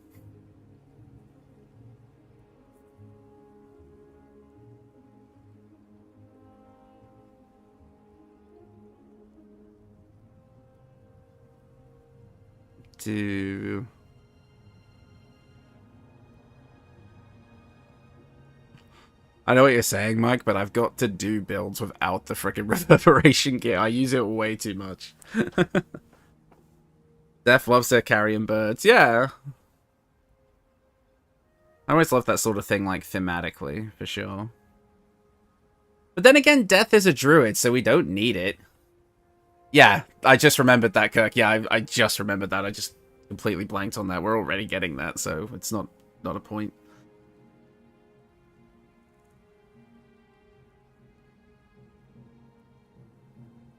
Let's see. Yeah, leave Rebirth for the Trumpeteers sounding the Apocalypse. Yeah. Necrotic and Ray of Fear. To be honest, this one probably would work for Death. Yeah, because I don't have it listed for Pestilence, which I thought I did, but perhaps I'm wrong. Huh. To be honest, this one would work for Death. I don't know why we had the other one for Pestilence. Pestilence would make more sense to get the Broodmother's Revenge, anyway. Strange Tendril Amulet to represent the grip of Death. I could see that, but it also kind of just spawns, like, tentacles on the floor, which doesn't quite fit the vibe. No, Ben, I haven't. Yeah, to be honest, I could see the Spectator's Eyes working for Death. I might put that on there. Because, like, the fear of death is obviously a very real thing, so I can see that. And then for the rings, there was one that I think could work. See you later, Zim. Thanks for coming. Kirk.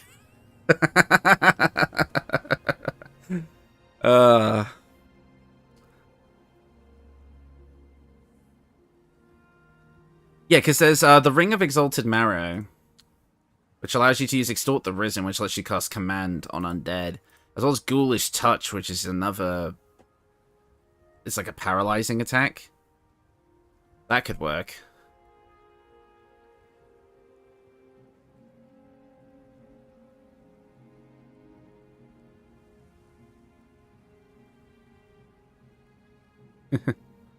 I see what you mean, Mike, yeah. But I imagine Death and Sylvanas would probably get along just because it's like death is a part of nature. Just kind of how it works. We could also grab... After Death Do Us Part, maybe? Yeah. Like, because if you go down, you get back up. Yeah, I could see that. Yeah, till Death... Yeah, after Death Do Us Part could probably work. Till Death Do Us Part is only about healing. But after Death Do Us Part would be like, just... You can't put Death down. You can't kill Death. Mental Inhibition Ring? That's also true. In fact, I might prefer the Mental Inhibition Ring over the Ghoulish Touch, because it's more about undead again, which is not really what we're about in this build. We're not really thinking about undead. But the Mental Inhibition Ring, which is... Where is it again? It's the... yeah, Ring of Mental Inhibition. Would make it when a foe fails a saving throw, which we do a lot of, they'd get penalties on further saving throws. I actually kind of like that one a bit more.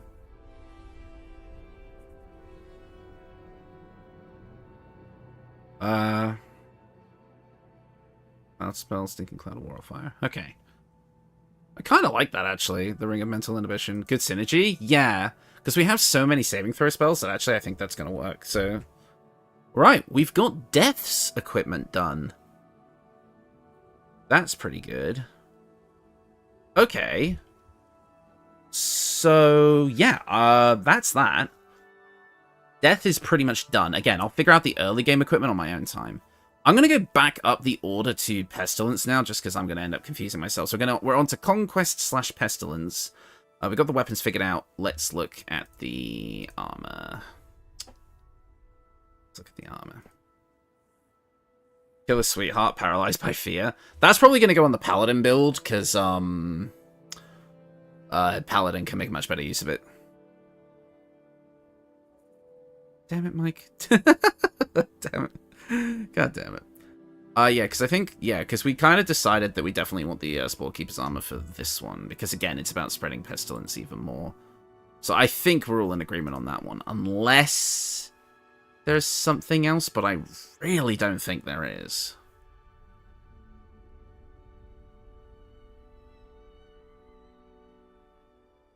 It depends on what it's about, then.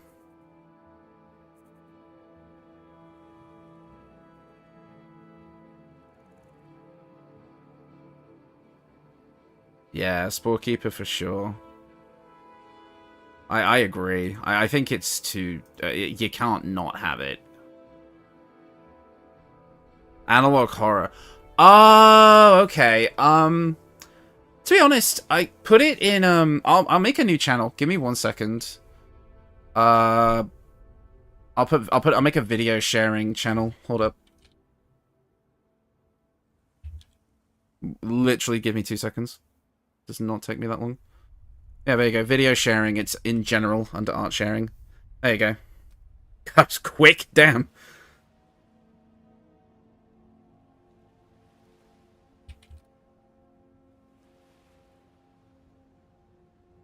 Yeah, done.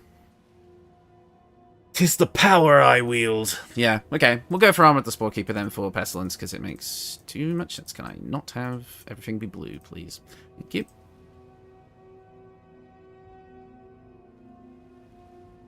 Oh, see you, Prophetic. Time for you to pretend to be an underwater sparkler. Okay. Hi, Zach. Zach O'Neill. Pretty excited to see the finished product of this. Well, I'm glad. And Whitesnake16. Wow, we have a lot of people here today. This is nice and fun. Yeah, so Armor of the Sporekeeper for Pestilence for sure. So we'll move on from there for now. Headwear, cloak, handwear, footwear, amulet, ring. So for the headwear for Pestilence, what are we thinking? Death is a land druid, necromancer. War is an Oathbreaker paladin, war cleric. Pestilence / Conquest, which is this one we're focusing on at the moment for the equipment, is a Spores druid mixed with Gloomstalker ranger. And the final one, which is Famine, is a Archfey warlock mixed with rogue. Marksmanship hat? Yeah, probably. Marksmanship hats into... where is it? Mask of Soul Perception is usually a pretty safe bet, especially if you're running Sharpshooter. Hi, Kindle. For Rage with Smite, for Barbarian Paladin. Yeah, I did consider it, but we figured that War Cleric was going to be nicer overall, because it's literally War is a War Cleric. It also gives us, you know, the ability to attack with bonus action, and more spell slots for smites. I can understand going Barbarian, don't get me wrong, but we kind of liked War Cleric more, because it's literally in the name. Diadem of Arcane Synergy is a solid choice. That is true. Diadem of Arcane Synergy is, in fact, a solid choice. Weapon attacks deal damage equal to the affected entity's spell casting ability modifier. Yeah. Could definitely see that. How about that circlet from Balthasar? Animate dead and bust for undead summons. We're not using undead summons, Mike. We're specifically trying not to. Also, war is more focused on strategy and cunning rather than all-out brawling. Exactly. That is also the truth. Like, all of the Four Horsemen are very deliberate in their energy, I guess. It's a weird way of putting it. In their way of going about things. They're very strategic. They're not just blindly following their theme. Chloe's got a very good point. Or Fistbreaker for the DC and initiative buff? Maybe. Yeah, spell save DC buff is nice, actually. And initiative, which goes nicely with the whole strike first kind of vibe. Although, is the initiative roll thing overkill when we've got ranger feature? Maybe not, actually, because it's only Dread Ambush is only for the first attack. So, actually, I like the... actually, no, the Fistbreaker Helm. I've never really used it. But that works. I like that, actually. I actually think that's better for us than maybe the Marksmanship hat. It would... that... because really, and like, best combo. And then you could upgrade to the Mask of Soul Perception later. Because it just does the same thing, but better. Yeah, actually, Fistbreaker into Mask of Soul Perception. I like that. I'm gonna do that. Because it works on both fronts. And in fact, you could keep it if you want... yeah. If you want the spell save DC. It depends on if you want attack rolls or spell save DC. It's going to be like a then/or type deal if you want. Like, you can either keep this, go with this. Yeah, no, I like it, I like it, I like it, I like it, I like it. Spec Helm, then/or the Mask of Soul Perception. There you go. That works. It depends on if you're going to spec into Sharpshooter or not. That's basically the bottom line there. Yeah, exactly. Headwear, well, we just did that. Cloak, not too worried about that. Oh, Derivation. Yeah, we'll go with the Derivation Cloak to give us hit points when we poison somebody. Yeah, that makes sense. Yeah, because then if we go with that, and then we go into the handwear, being the Poisoner's Gloves, which are down here, I think. No, I've passed them. Poisoners, poisoners, poisoners. Unless I'm dumb. Am I dumb?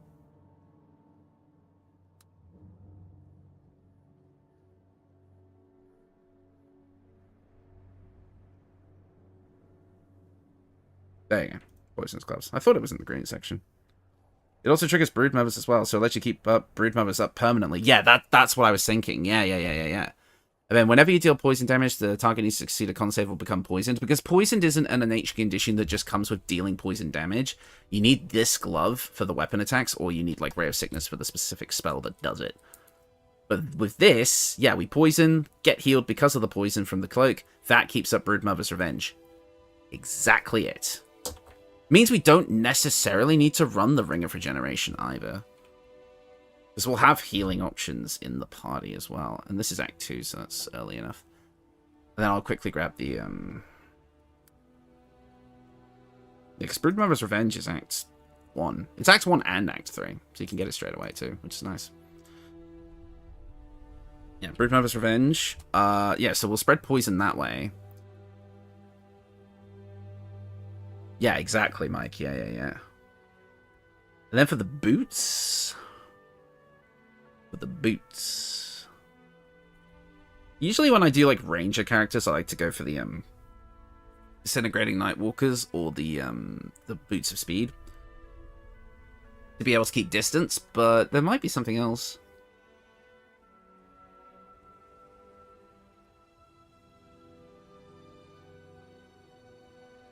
Like armor, perhaps? Boots of Persistence could also work. Evasive Shoes for the bonus to armor class.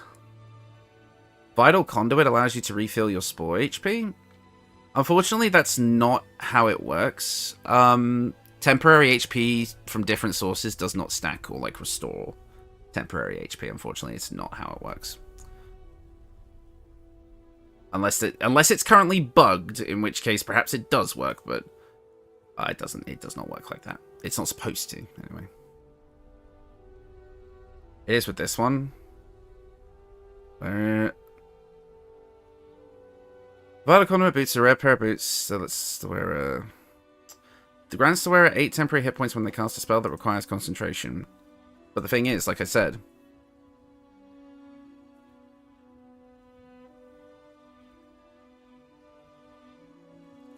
you can only have one set of temporary hit points at the same time, and healing can't restore them. Taking damage to temporary hit points will still cause a concentration check. Temporary hit points do not remove downed. Temporary hit points don't combine when you might expect. Usually, casting a separate hit points overrides the existing one. For example, if you cast False Life with level 1 slot, you gain 7 temporary hit points. You step in a trap and lose 5 of them. Yeah, I'm pretty sure this does not work like this.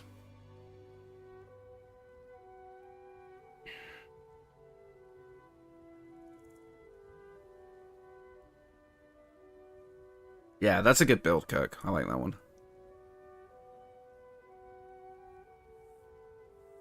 Yeah, so no, I'm 99.9% sure, Mike, that what you're thinking of does not work the way it does. But really? What? Really? Wait, really? Okay, That's interesting. Not entirely sure if I want to include it on the build specifically, if that is a bug.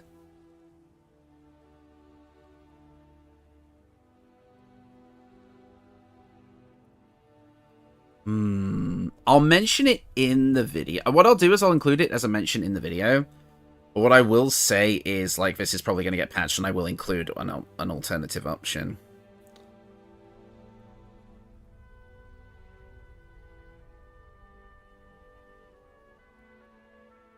And I will test that when I actually go to make the build as well. Maybe mention, but don't plan for. Exactly. I'll probably go for, like, my usual... You might be a little bit behind, Kirk. Sometimes refreshing the page will bring you up to live speed, because sometimes it, like, the timeline is shown wrong.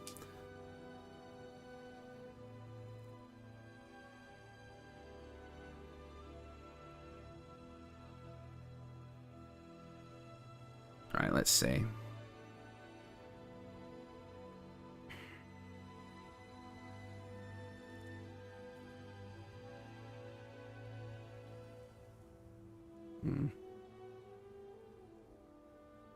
I don't know.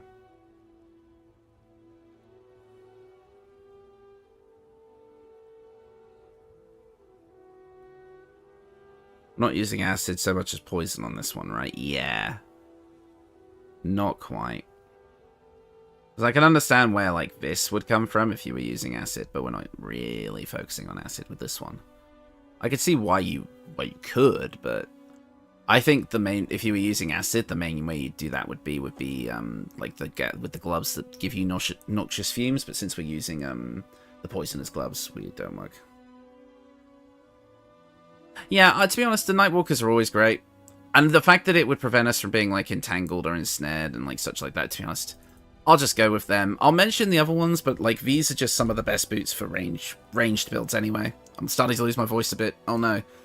And then for the rings, since we're using poison damage, the obvious choice is the Poisonous Ring, making enemies vulnerable to poison damage. So we'll have that. And then, for the second option, since we are doing the self-healing thing, let's use the Whispering Promise. Because that would give us a d4 to attack rolls and saving throws. I think that makes sense. Unless there's anything that would be more appropriate, but I don't think so.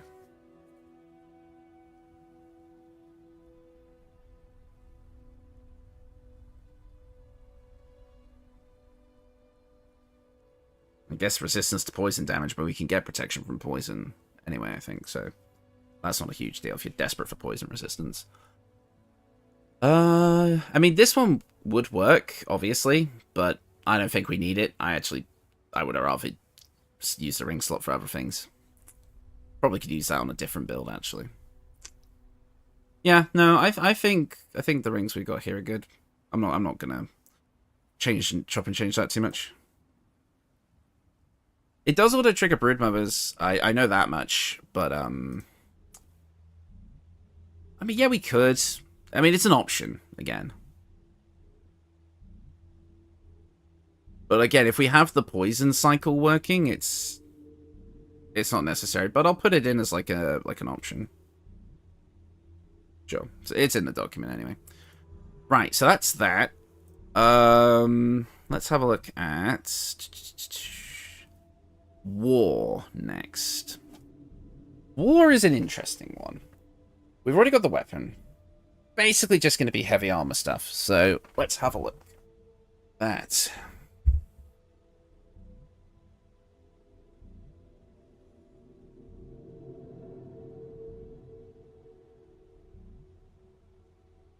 Maybe we could use medium armor, but I think heavy armor is probably going to work better, if I had to guess.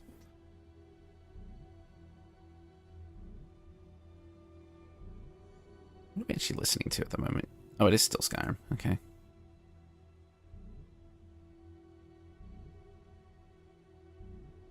What would work?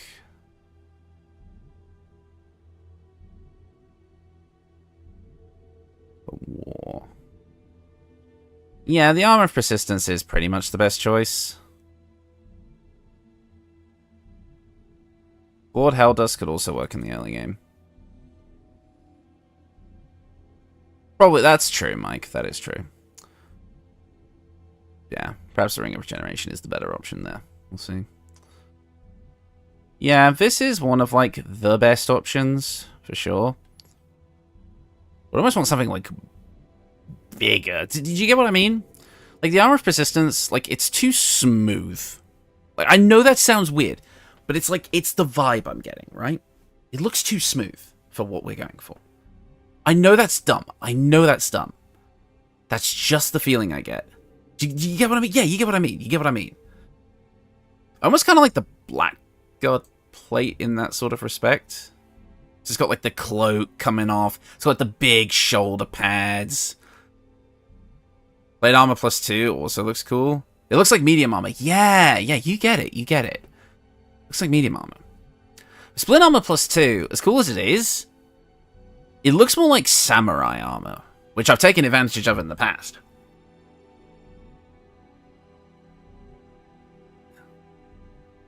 Let me have a look at the, yeah, the plate +2. Yeah, plate +2 I think has the same model. Oh, no, actually. Oh, look at that!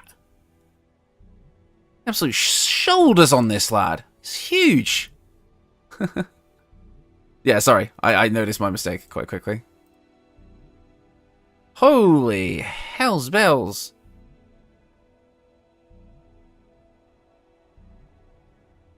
Adamantine scale. Yeah, you could also use the adamantine armor. Like the splint. Because the splint's the heavy armor version, the scale's the medium armor. I never saw that armor. That looks so cool. Honestly, I'm so tempted to use it. Because I think the visual is just too striking. And the damage... That's still good. Like, the effect is still good. And you get 20 armor class. Honestly, I would totally go for this, just for the looks alone. The female version actually looks interesting and distinct, too. Like, you lose the shoulder thing, but you get a lot kind of around the waist area. That it's like a lot of MacGuffins. But this... Oh, boy. Kefrik's armor looks deathy, but we've got it on death, so... Any heavy armor will do.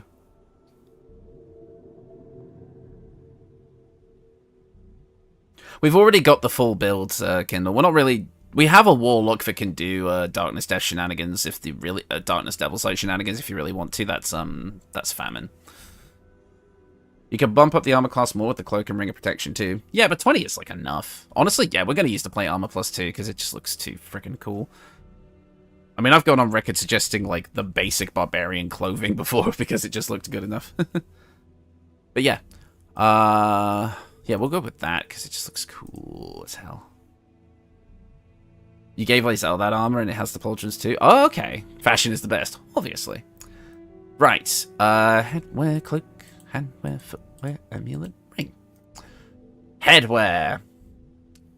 Do you know what? I'm almost tempted to do what I did for that one build that I'm forgetting the name of. And just getting a helmet on this dude that just covers his face entirely. Like the Steel Watcher helmet. I don't know why. That just feels right to me. Helm of Baldur. Helm of Baldur could work. Gives you 2 HP at the start of every turn, plus 1 bonus to armor class, can't be stunned, critical hits can't land against you. Obviously, one of the most busted pieces of kit in the game. That you can get right at the start of Act 3 without having to fight anything if you know what to do. The Gurm Helm could also work, basically kind of doing the same thing, attacks can't land crits, gives you resistance to fire damage, which is nice, and Hunter's Mark as well. Yeah, the fact that there aren't that many helms that cover your entire face does suck.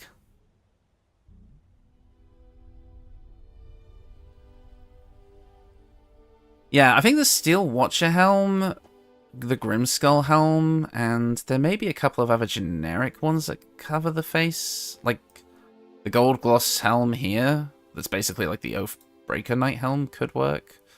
But yeah, there's not that many, unfortunately. Not many full helmets. Hunter's Mark could work for war, yeah. But don't we get it? No, it's Oath of Vengeance that gets Hunter's Mark, not Oathbreaker. Or Savarok's Helm. Savarok's Helm could also work, giving you Dark Vision, reducing your critical hit range, which is great for Paladins, and you cannot be frightened.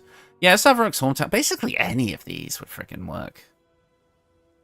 This kind of sucks that the cooler helms are the basic ones, yep, but again, once I get my hands on those modding tools, these will all have effects. Trust me. Or at least variations of them will. What have you missed since the Darksiders video? We're basically just deciding the final equipment for all of the builds. We did Death and Pestilence already, and now we're doing War. You should use the Helldusk armor. I know. The Helldusk helmet, you don't need to fight anybody for, I don't think, unless I'm mistaken. I mean, that is technically an option. Yeah, because you just find it in the House of Hope. You don't actually have to fight anybody. We want to concentrate on Crown of Madness. That's true, Eclipse. So maybe something that boosts our spell save DC might actually be decent.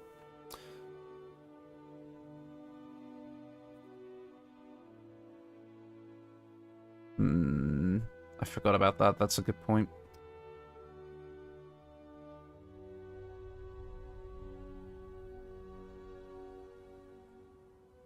Bone Spike Helm could give Menacing Attack, which is cool. And also a +2 to Intimidation. Like, I mean, there's so many different ways. So many different ways. Fistbreaker Helm we already used for a different build, although I guess once, if you wanted to kind of show it around. Browbeaten Circlet, the Smiting Helmet. The Smiting Helmet, doesn't that... I know the one you're talking about. You gain temporary hit points equal to your charisma modifier from the condition from one of your smite spells is applied. Browbeaten Circlet? Yeah, this character can be very, very versatile. For sure. Let me just have a look at the Browbeaten Circlet. Just trying to remember what that one is. The bearer gains a +1 bonus to spell save DC while threatened. So yeah, if you're in the midst of combat, you can basically get a better chance to hit with your spells. Hey, Caleb, good to see you.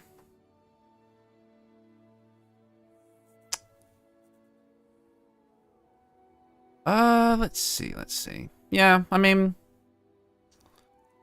there's lots of different ways we could go about this. Yeah, I know it's for the smite spells. Yeah. It says it right there.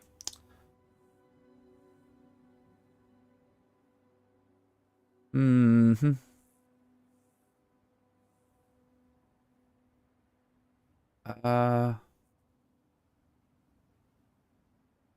The intimidation on the Sharon mask is pretty useless. Yeah.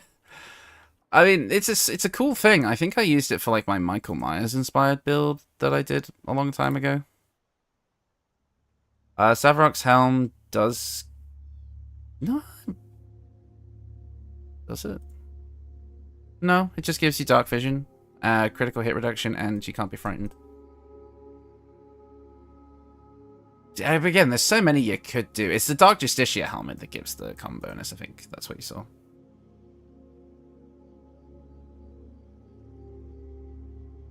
And then we have a Seth Plus.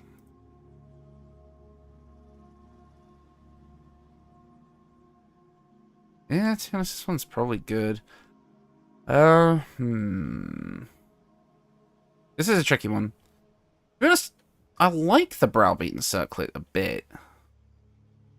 I kind of like that one, actually. I don't really recommend it. But actually, I don't recommend it often. But actually, I could see that going on. I'm going to put that in there.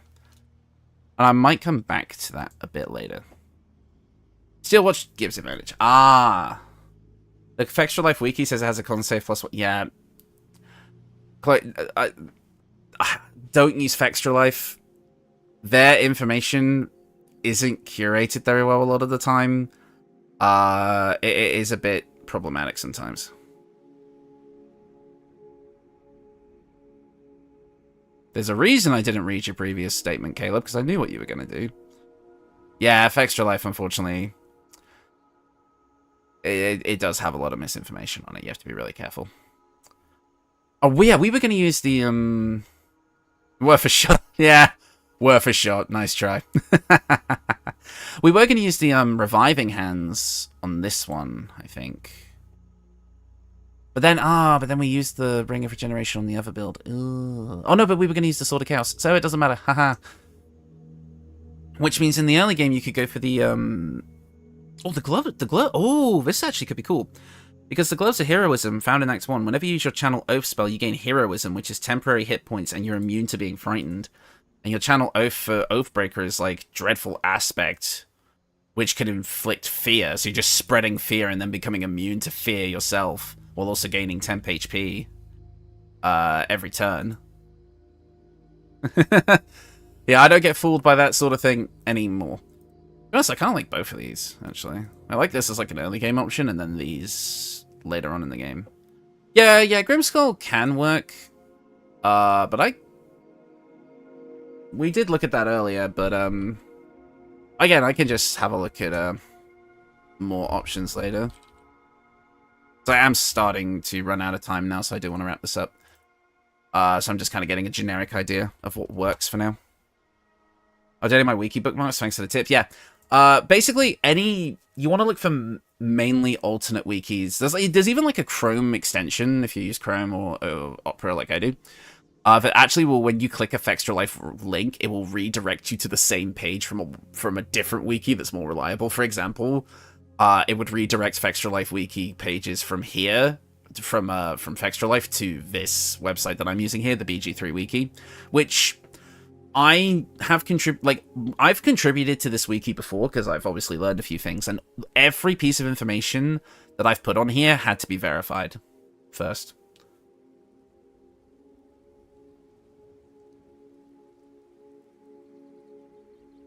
Yeah, Fextra, I don't like Fextra Life because they're like constantly pushing their like live streams and stuff and all that. Trusty Patches? Yeah! I would actually love to do that because I love Patches as a character. So I would love to kind of pay homage to him in like a build. Because I could do like a shield, like a big shield plus like a spear. And like do like charisma and such. I think that could be fun. That's a strong extension, yeah. Yeah, that's the only problem is like, that's again, they do have like a, that's right, Snake. They do have kind of like a power play on certain wikis, like Ben said. So, like, trying to, like, all the FromSoft wikis, there are, like, good FromSoft wikis for, like, the previous games. But not for, Elden Ring, unfortunately. Bit of a shame. I don't think there really is a good alternative. Which sucks. Because there's Fextra Life, which is the main one. There's technically Fandom, but I don't like Fandom wikis either 99% of the time, because Fandom itself is shit. And I don't know how often this one gets updated. It's not really good for, like, specific, like, game stuff most of the time. I don't know. I've not really used this one enough.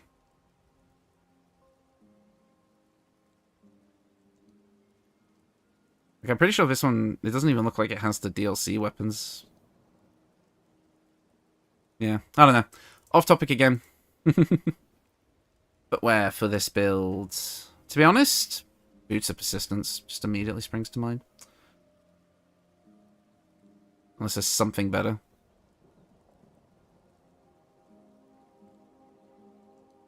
Gloves of Battle Mage power plus Bone Spike Helm to mitigate low Charisma / Wisdom.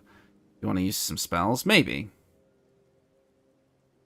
How did you find the Elden Ring DLC? I loved it. Absolutely loved it. I really like the map design. I like vertical map design, and that game did it, and the DLC did it really well. I definitely felt like it had some flaws, for sure. I don't think enough of the bosses got like actual cutscene intros, and some stuff felt a bit random, but otherwise I really liked it.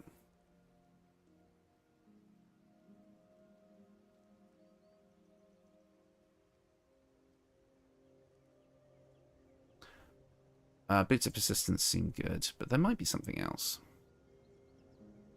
I don't think so, though. Again, I'll have to figure out another game option. Yeah, I'm going to try and wrap this one up a bit quickly, guys, because I am running low on time.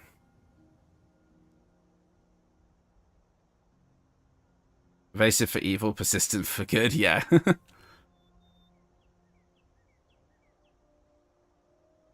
Wait, really, Ben? That's so strange. Yeah, I don't know. Fandom tries to lump all of like the wikis basically into one, and it can really muddy the waters when you're actually trying to find information. Yeah, I think the Boots of Persistence will be the best. But again, I'll provide some early game options, or when I have some more time to look in depth, I might think of something. But for now, I'm just gonna go with what immediately springs to mind, just because I gotta wrap this up pretty soon, and we still have to do Famine. So, I want to dedicate some time to that. Evasive are locked to good playthroughs, yeah. You have to save the tieflings. And again, I don't know if people would be, if you would play this as like a good or a bad run. I don't know. It's honestly the most neutral set of characters I've ever done.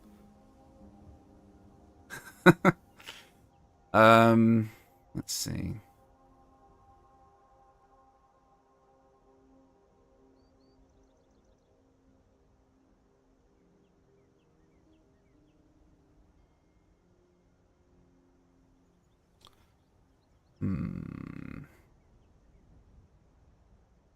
What would work here?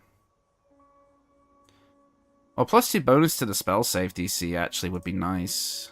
And we're a cleric too, so yeah. Amulet of the Devout. Makes sense. Because the +2 to spell save DC will be great for our paladin spells and our wisdom-based spells from cleric if we decide to use them. And then also gaining an extra channel divinity charge is really good. See you later, Caleb.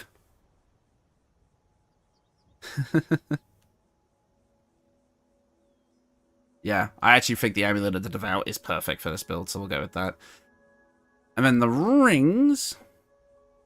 Periactive wound closure could also be fun. Yeah, absolutely. Definitely multiple ways you could go about it. And then as for... Well, yeah, I know what ring I'm going to put on this one. The Killer's Sweetheart, obviously one of them. Guaranteed crits on the Paladin is busted as hell. And then I guess... Honestly, I like the Ring of Free Action, making it so we ignore the effects of difficult terrain and cannot be paralyzed or restrained. But like a in the thick of it fighter, that actually feels pretty good, but I'll double check some other ones. Yeah, Death would absolutely be insulted by Kefrik's immortality. That's for sure. But the armor is too perfect not to pass up. We could just say, like, I'm taking back what's mine. Or something like that, right?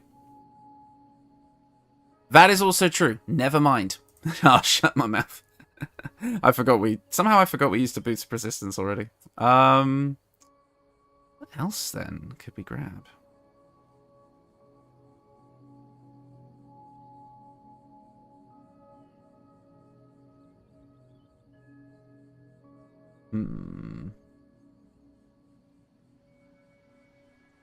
What could we grab?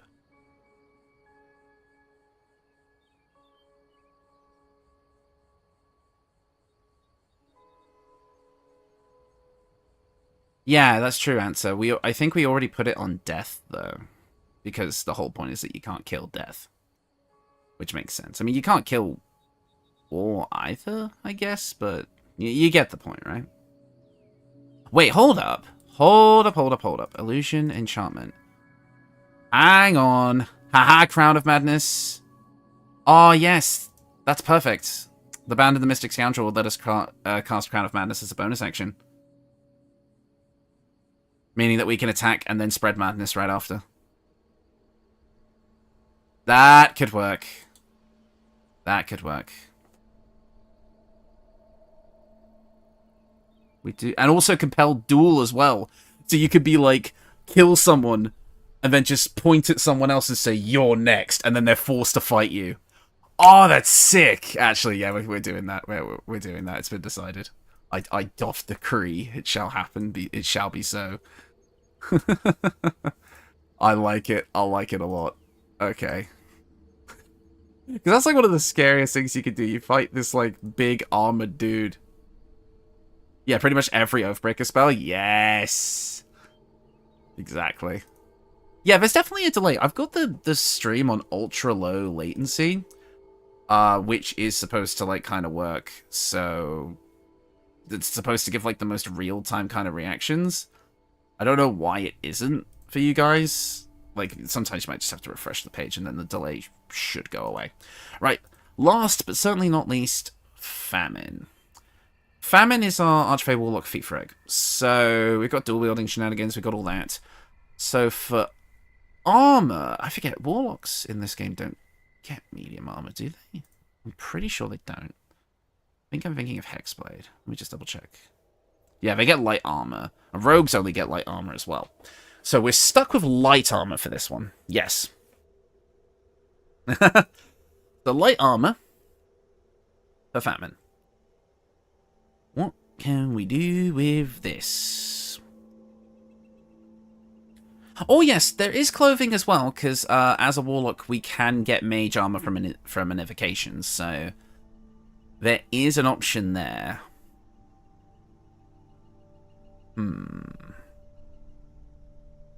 Not entirely sure what would work. I mean, obviously, Potent Robe, but I don't really want this to be an Eldritch Blaster. I don't really want it to be that. Oh, you're getting those weird knockoff ads. Will the Trainer Frontiers continuation when? I could continue that now that I have time over the summer. I just didn't really have time for like dedicated streams like that at the moment. The only problem is like since that run has started, I think someone has beat the game with only Mage Hand, so like it kind of defeats the purpose, honestly. The plus Constitution robes are decent. Yes, you're thinking of the Enriching Heart Garb. Yeah. Supreme Defenses could be good. Yeah, Supreme Defenses could actually be good. Where is it? Where is it? Where is it? I have to remember where it is. Rebel Supreme Defenses while concentrating. Add spellcasting ability modifier to your saving throws and gain a +1 bonus to your armor class. Oh yeah, could work. Authority for that evil merchant vibe? Yeah, actually, that's true. You can't be frightened. You gain an advantage on intimidation and insight checks, and you gain a +1 bonus to your armor class. I kind of like it, actually. I suppose, Ilya, yeah. Ice Bite could be decent. My only issue with it is that you can't upcast the Armor of Agathis. It's stuck at level 3. Let me just see what else we've got here. Yeah, because this was the Thief Rogue, Defender Flail, Corrosive Flail, Flail of Ages.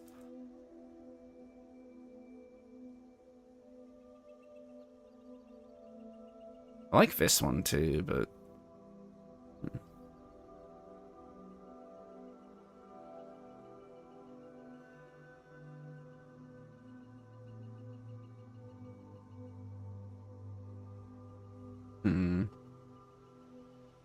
And then there is the option of armor as well, because we could go up to light.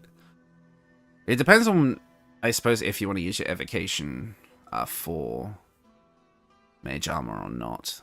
Because that is taking up an invocation slot.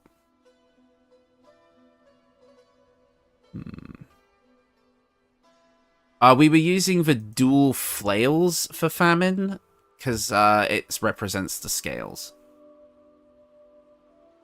Priestess robes could be good if War casts Shield of Faith on Famine. That is true. Because what is... I mean, but the thing is War is going to be concentrating on Crown of Madness most of the time. Yeah, I can see Mirror Image being thematic, yeah. In a way. +2 padded for the looks. Exactly. You're on the right wavelength. I love the +2 padded armor. Also, boss, isn't it like 1 or 2 a.m. for you right now? Should you be sleeping?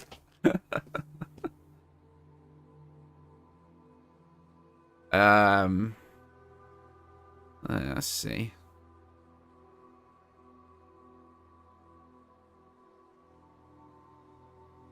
Yeah, there's also the Helldusk with absolutely no thematic abilities, but it looks great. You also have to get it. You also get it at the very end of the game, so... I don't know, this one's a bit tricky. I mean, there's always the Poisoner robe. I mean, I know we already did, like, Poison for, Pestilence, but Famine kind of does a similar thing, but I don't know. Robe of the Weave plus Mage Armor does give you a lot of tankiness. Yes, I do see that. It has +1 bonus to spell safety, and spell attack rolls.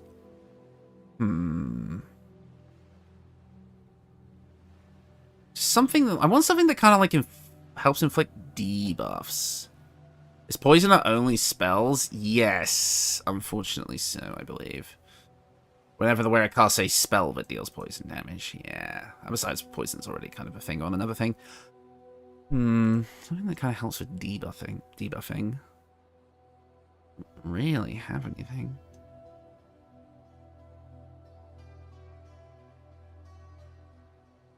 I don't know, the Famine is like our manipulator character as well. They're like the party face, so there's got to be something there.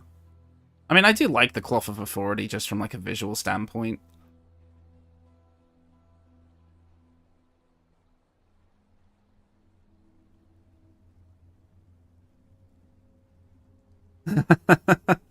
You're a day in the future, boss. Veil of the Morning does look good. Undead have disadvantage on attack rolls against you, and you have advantage on saving throws against their actions and spells. You also can cast Turn Undead. Yeah, maybe. Yeah, because there's not really any armor that immediately speaks out to me here, other than just, like, being mechanically good. Yeah, I'm not sure.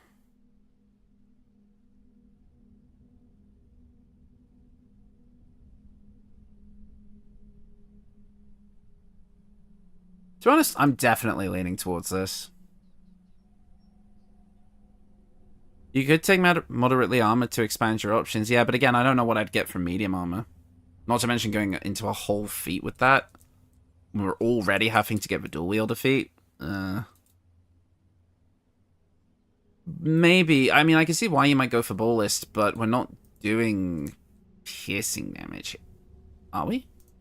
Wait, are we doing piercing damage? Flails. I thought flails did, Flails did, bludgeoning damage, unless I'm wrong. Yeah, it is bludgeoning damage. Yeah. Looks for spider silk. Yeah. Because if you go here...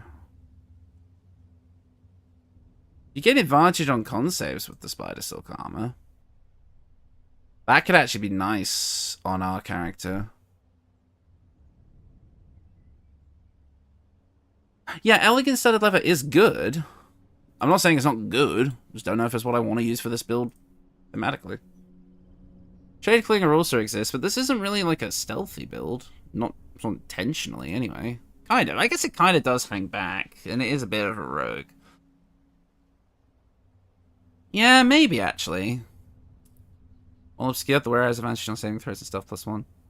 Yeah, +1 bonus. I actually kind of like the spider silk armor now that it's been pointed out to me.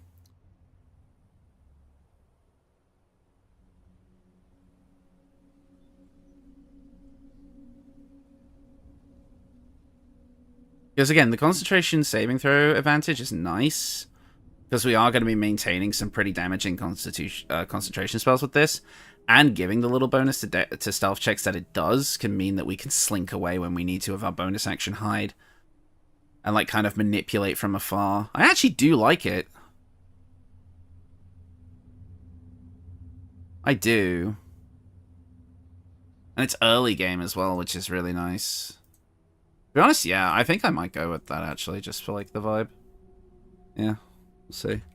I don't know, I might come back to that one, but, again, I need to wrap this up, so, yeah.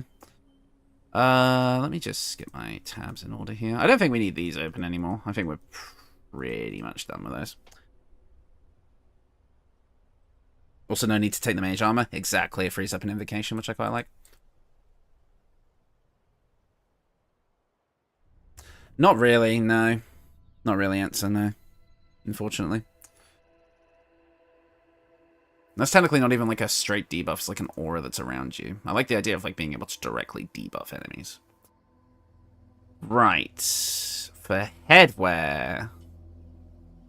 What can we go with for headwear?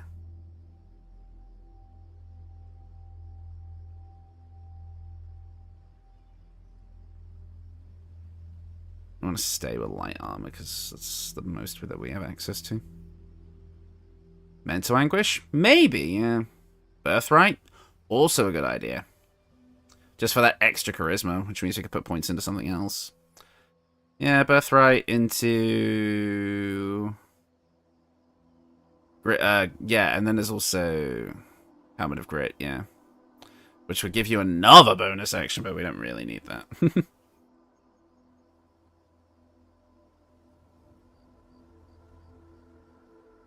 But the Circlet of Mental Anguish can give us a bit of healing. I like both, actually. And in fact, the Circlet of Mental Anguish is earlier, yeah. Well, it's I say it's earlier, though. You have to go to the Mind Flayer colony, which means you're locked into the end game then anyway, pretty much. You're basically in Act 3, so we'd need another early game option in that case. My voice is starting to go a bit, oh dear. Again, though, is this build like I see what you're getting at, Poop, but is this like a, I don't know if this build is really an Eldritch Blaster build. I guess it kind of will be. I mean, most people would play it that way. So yeah, Hat of the Sharpcaster can work. I think it's going to be down to a lot of people's personal preference, really. Spell Marksmanship Hat? Yeah. Yeah, you could go for the Marksmanship Hat early game for, like, better ranged attack rolls.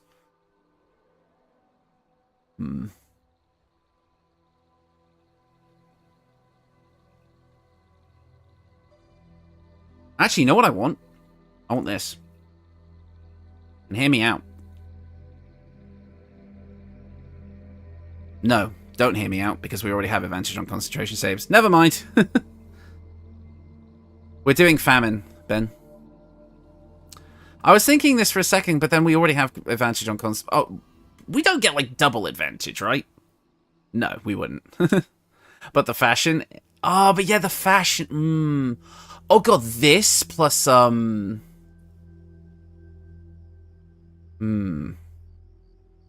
we only get it with the Dark Urge, right? The momentum, too. I've got this plus the, Posted in, I guess posted in the Discord, Ben? You can buy it. Okay, well then how about this, then? Instead of the Spider Silk, we go with, like, this, or we go with, like, which channel, though? Community builds, I would technically count.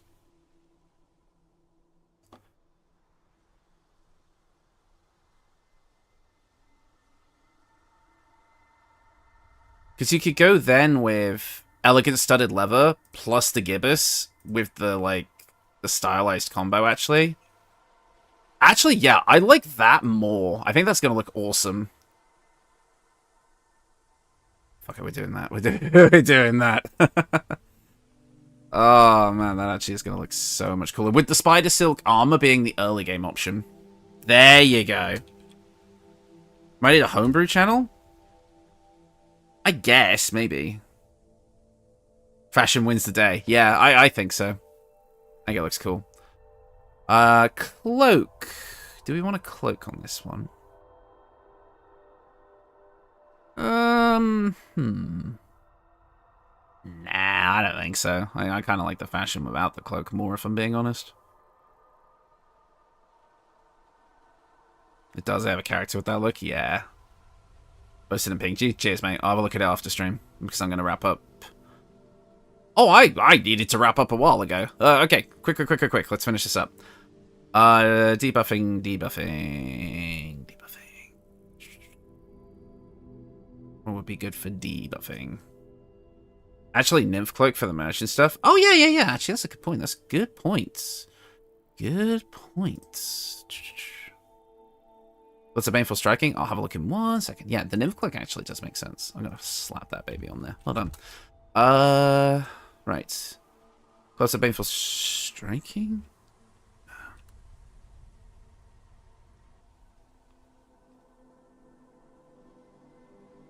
Whenever you deal damage with a weapon attack, the target receives a 1d4 penalty to its next saving throw against your next spell.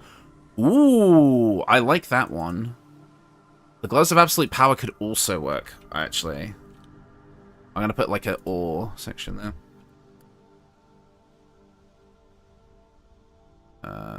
I did not spell absolute, right? Whoops, but it's there anyway. On a hit with a weapon attack, impossibly inflict a negative 1d4 penalty to the target's attack rolls and saving throws. Oh, well, that's just... You need the Brand of the Absolution, absolute, but you could just get that. It's kind of better than the... Isn't that just not just a straight upgrade to the other one?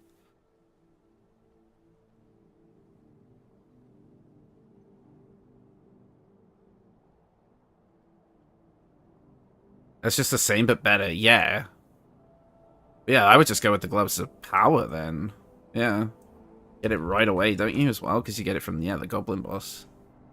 Yeah, it's just Bane. But yeah, but, like, being able to inflict Bane with attacks... It kind of just makes sense for Famine. Isn't the other one guaranteed, though? Oh, right, the other one's guaranteed. That's true. I'll leave it as an either-or type deal, then. It depends on what you want. Still cool. Yeah, it would pair well with the Boots of Stormy Clamor, that is true. Right, well, yeah, we'll say either-or. It's like, do you want a guaranteed chance with a slightly lesser effect? Or do you want a possible chance with a better, more generic effect? There's also the Tyrant's Gauntlet. Yes, and that would give you the Fear spell, if I remember correctly. Yeah, Gauntlets of the Tyrant. Your unarmed attacks deal an additional 1d4 force damage. You gain a +1 bonus to spell save DC. That's nice. And you get the Command spell. It's not Fear. I'm thinking of Servitor of the Black Hands Gloves. Yeah, to be honest, I will probably pop that as like a then type deal. Boom. I like that.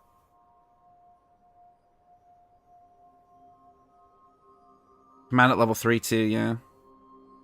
Look at the wiki notes for the gloves. It's not a chance. 1 second. Let me see.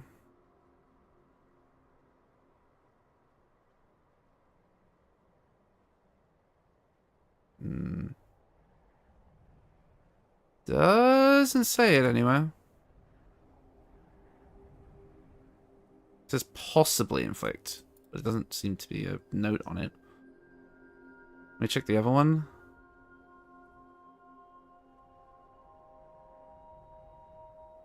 Oh! Contrary to the item's description, as of patch number 3, the Baneful Strike applies a 1d4 penalty to all saving throws for the duration. Ah, so that's better then. The gloves of Baneful Striking are better. This is supposed to have a DC 13 Charisma saving throw, but it applies regardless of the save. I see. Probably bugged. Gonna keep it as I have it in my notes, as an either-or type thing. Just in case, because things can get fixed. Right, and then finally, for our very, very last thing that we're doing here. The footwear.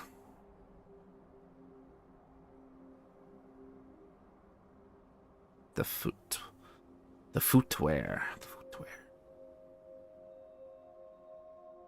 footwear.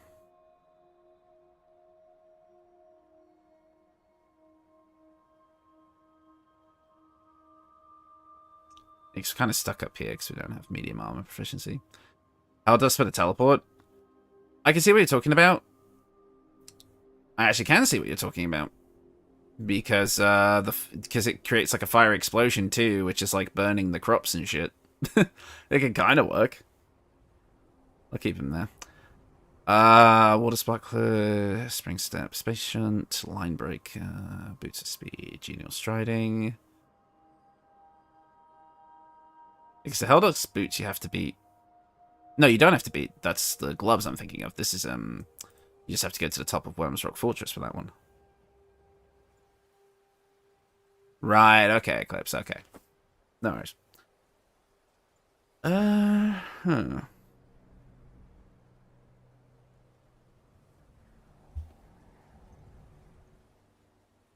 gloves aren't armor either, yeah.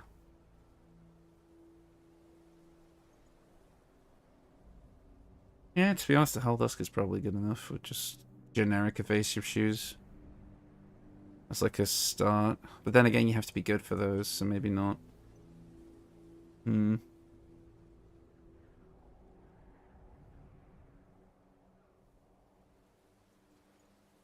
That's tricky. We already used the Descending Graining Nightwalkers on another build, unfortunately.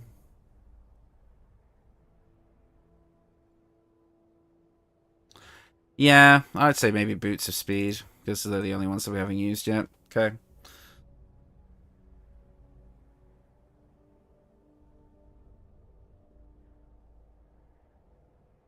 Evasive Shoes is only if you're good, and I don't know if there's going to be a Bone Spike for the damage jump. Yeah, but the extra buffs don't work unless you're, because we're wearing armor. We don't really need a damage jump on that build anyway. It's not really what the build's about. Yeah, but we already get the bonus action dash. I'll figure it out later, because again, I really don't have time. Unfortunately. Sorry, guys. I'm sorry if I'm kind of rushing this last bit, but this did take a while. Yeah. That's true. That's true, Chloe, actually. No point in getting the boots of dashing, because... Wait, hold up. We do have a bonus action dash, actually. Hang on. Arcane Bolstering. Yeah. Hold up. Which one is it? Yeah, you gain Arcane Charge, which gives you a bonus to spell safety DC while threatened, you deal bonus damage for spells. That's true. Yeah, because we do have a bonus action dash. We can make use of that. I forgot. Yeah, only while threatened. But... when a user dashes or takes a similar action during combat, they gain momentum. which just means you'd be freaking zooming across the map. You're frigate. Fuck it, that sounds cool. I want that. Yeah, we'll do that as the early game option. There you go, spring step boots. And then for the rings, well, we're at warlocks, so probably Ring of Arcane Synergy. Zoom, yes, exactly. But tips say it's not only while threatened. Oh, okay then, we'll see. Pretty much like 1 kilometer of movement speed. Exactly. Yeah, you mean the notes on it? Yeah. Okay. Hold up. Oh, I thought it might come up if I did that. Let me just double check it. Triple check. Quadruple check one more time. Bits of Arcane Bolstering. Arcane Charge. Tooltip is misleading. In practice, when you have Arcane Charge, you deal +2 damage to entities that are threatened. You do not need to be threatened. I see. Okay. That makes sense. Added it to the document. Cool. Right, fair enough. Thank you, David.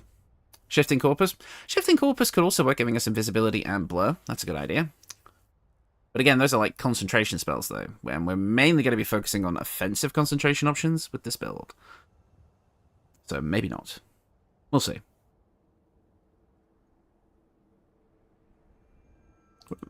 It's a shame the Orphic Ring is literally endgame only. Otherwise I would have had that, maybe. Yeah, cheers, David. That was actually really helpful insight. Again, when I'm rushing, I don't read things properly.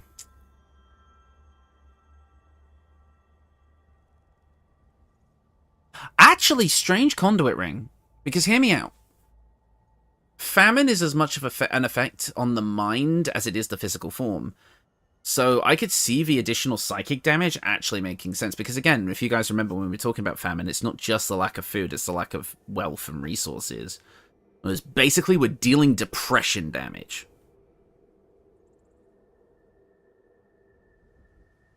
No, we didn't take the strange conduit ring on anything else. No, we did not. I think someone suggested it, but I said no. I did something else. And we still didn't find an amulet yet, but... yeah. We're going to deal depression damage. Okay, cool. I'm going to slap these on here. Very, very quickly. I got to remember to say depression damage in the video, because that's a good one. Ring of Evasion. Yeah. The Ring of Evasion is Gale exclusive. Can't use it. You have to play as a Gale origin character in order to get it. And then for the amulets...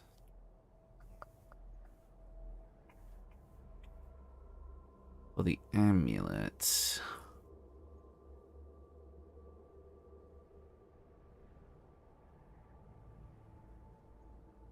I always like the Spellcrux amulet on Warlock, because it's effectively another Warlock spell slot. Once per long rest. We're dealing emotional damage, yeah. Exactly.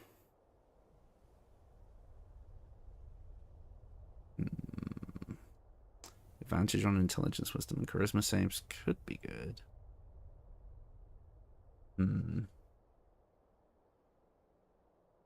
Spell Savant, you get an additional level 2 spell slot.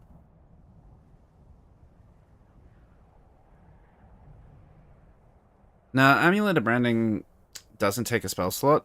It's just bad. Because it basically just makes an enemy vulnerable to the next attack you do. Spellcrux is probably the best option here. Yeah, you know what. But the thing is, it's the Spellcrux is once you've used it once, you just take it off and then put something else on. If I'm being honest, Voice of the Circle or Champion's Chain could be fun. Like, thematically. Spectator's Eyes or Tressum for control. I think we already used the Spectator's Eyes on the Death build. But Tressum would allow for telekinesis, that's true, but it's not really on theme with the build, unfortunately. Amulet of Devotion has been used, unfortunately, for the war guy. He pretty much used all the good stuff. We have used all of the good stuff at this point, I think. Like, the really good stuff. At least the stuff that works for what we're trying to do, I should say.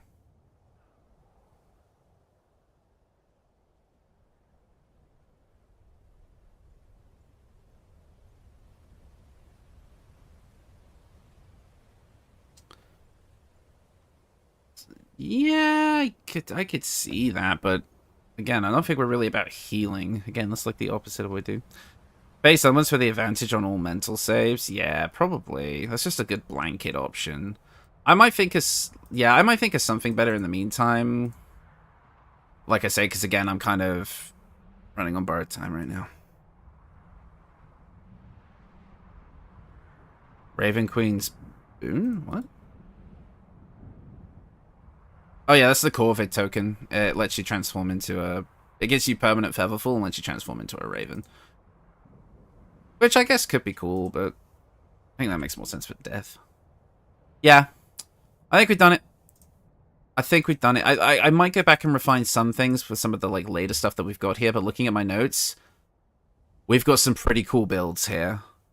I think it'll be a fun kind of week of uploads that I plan to do. I kind of like to just do like a special summer event with those. Not next week, but probably the week after. So I'm going to take a slight break this next week because I'm tired from work. But yeah, we've done it. We have created the Four Horsemen of the Apocalypse. And I'm quite happy with it.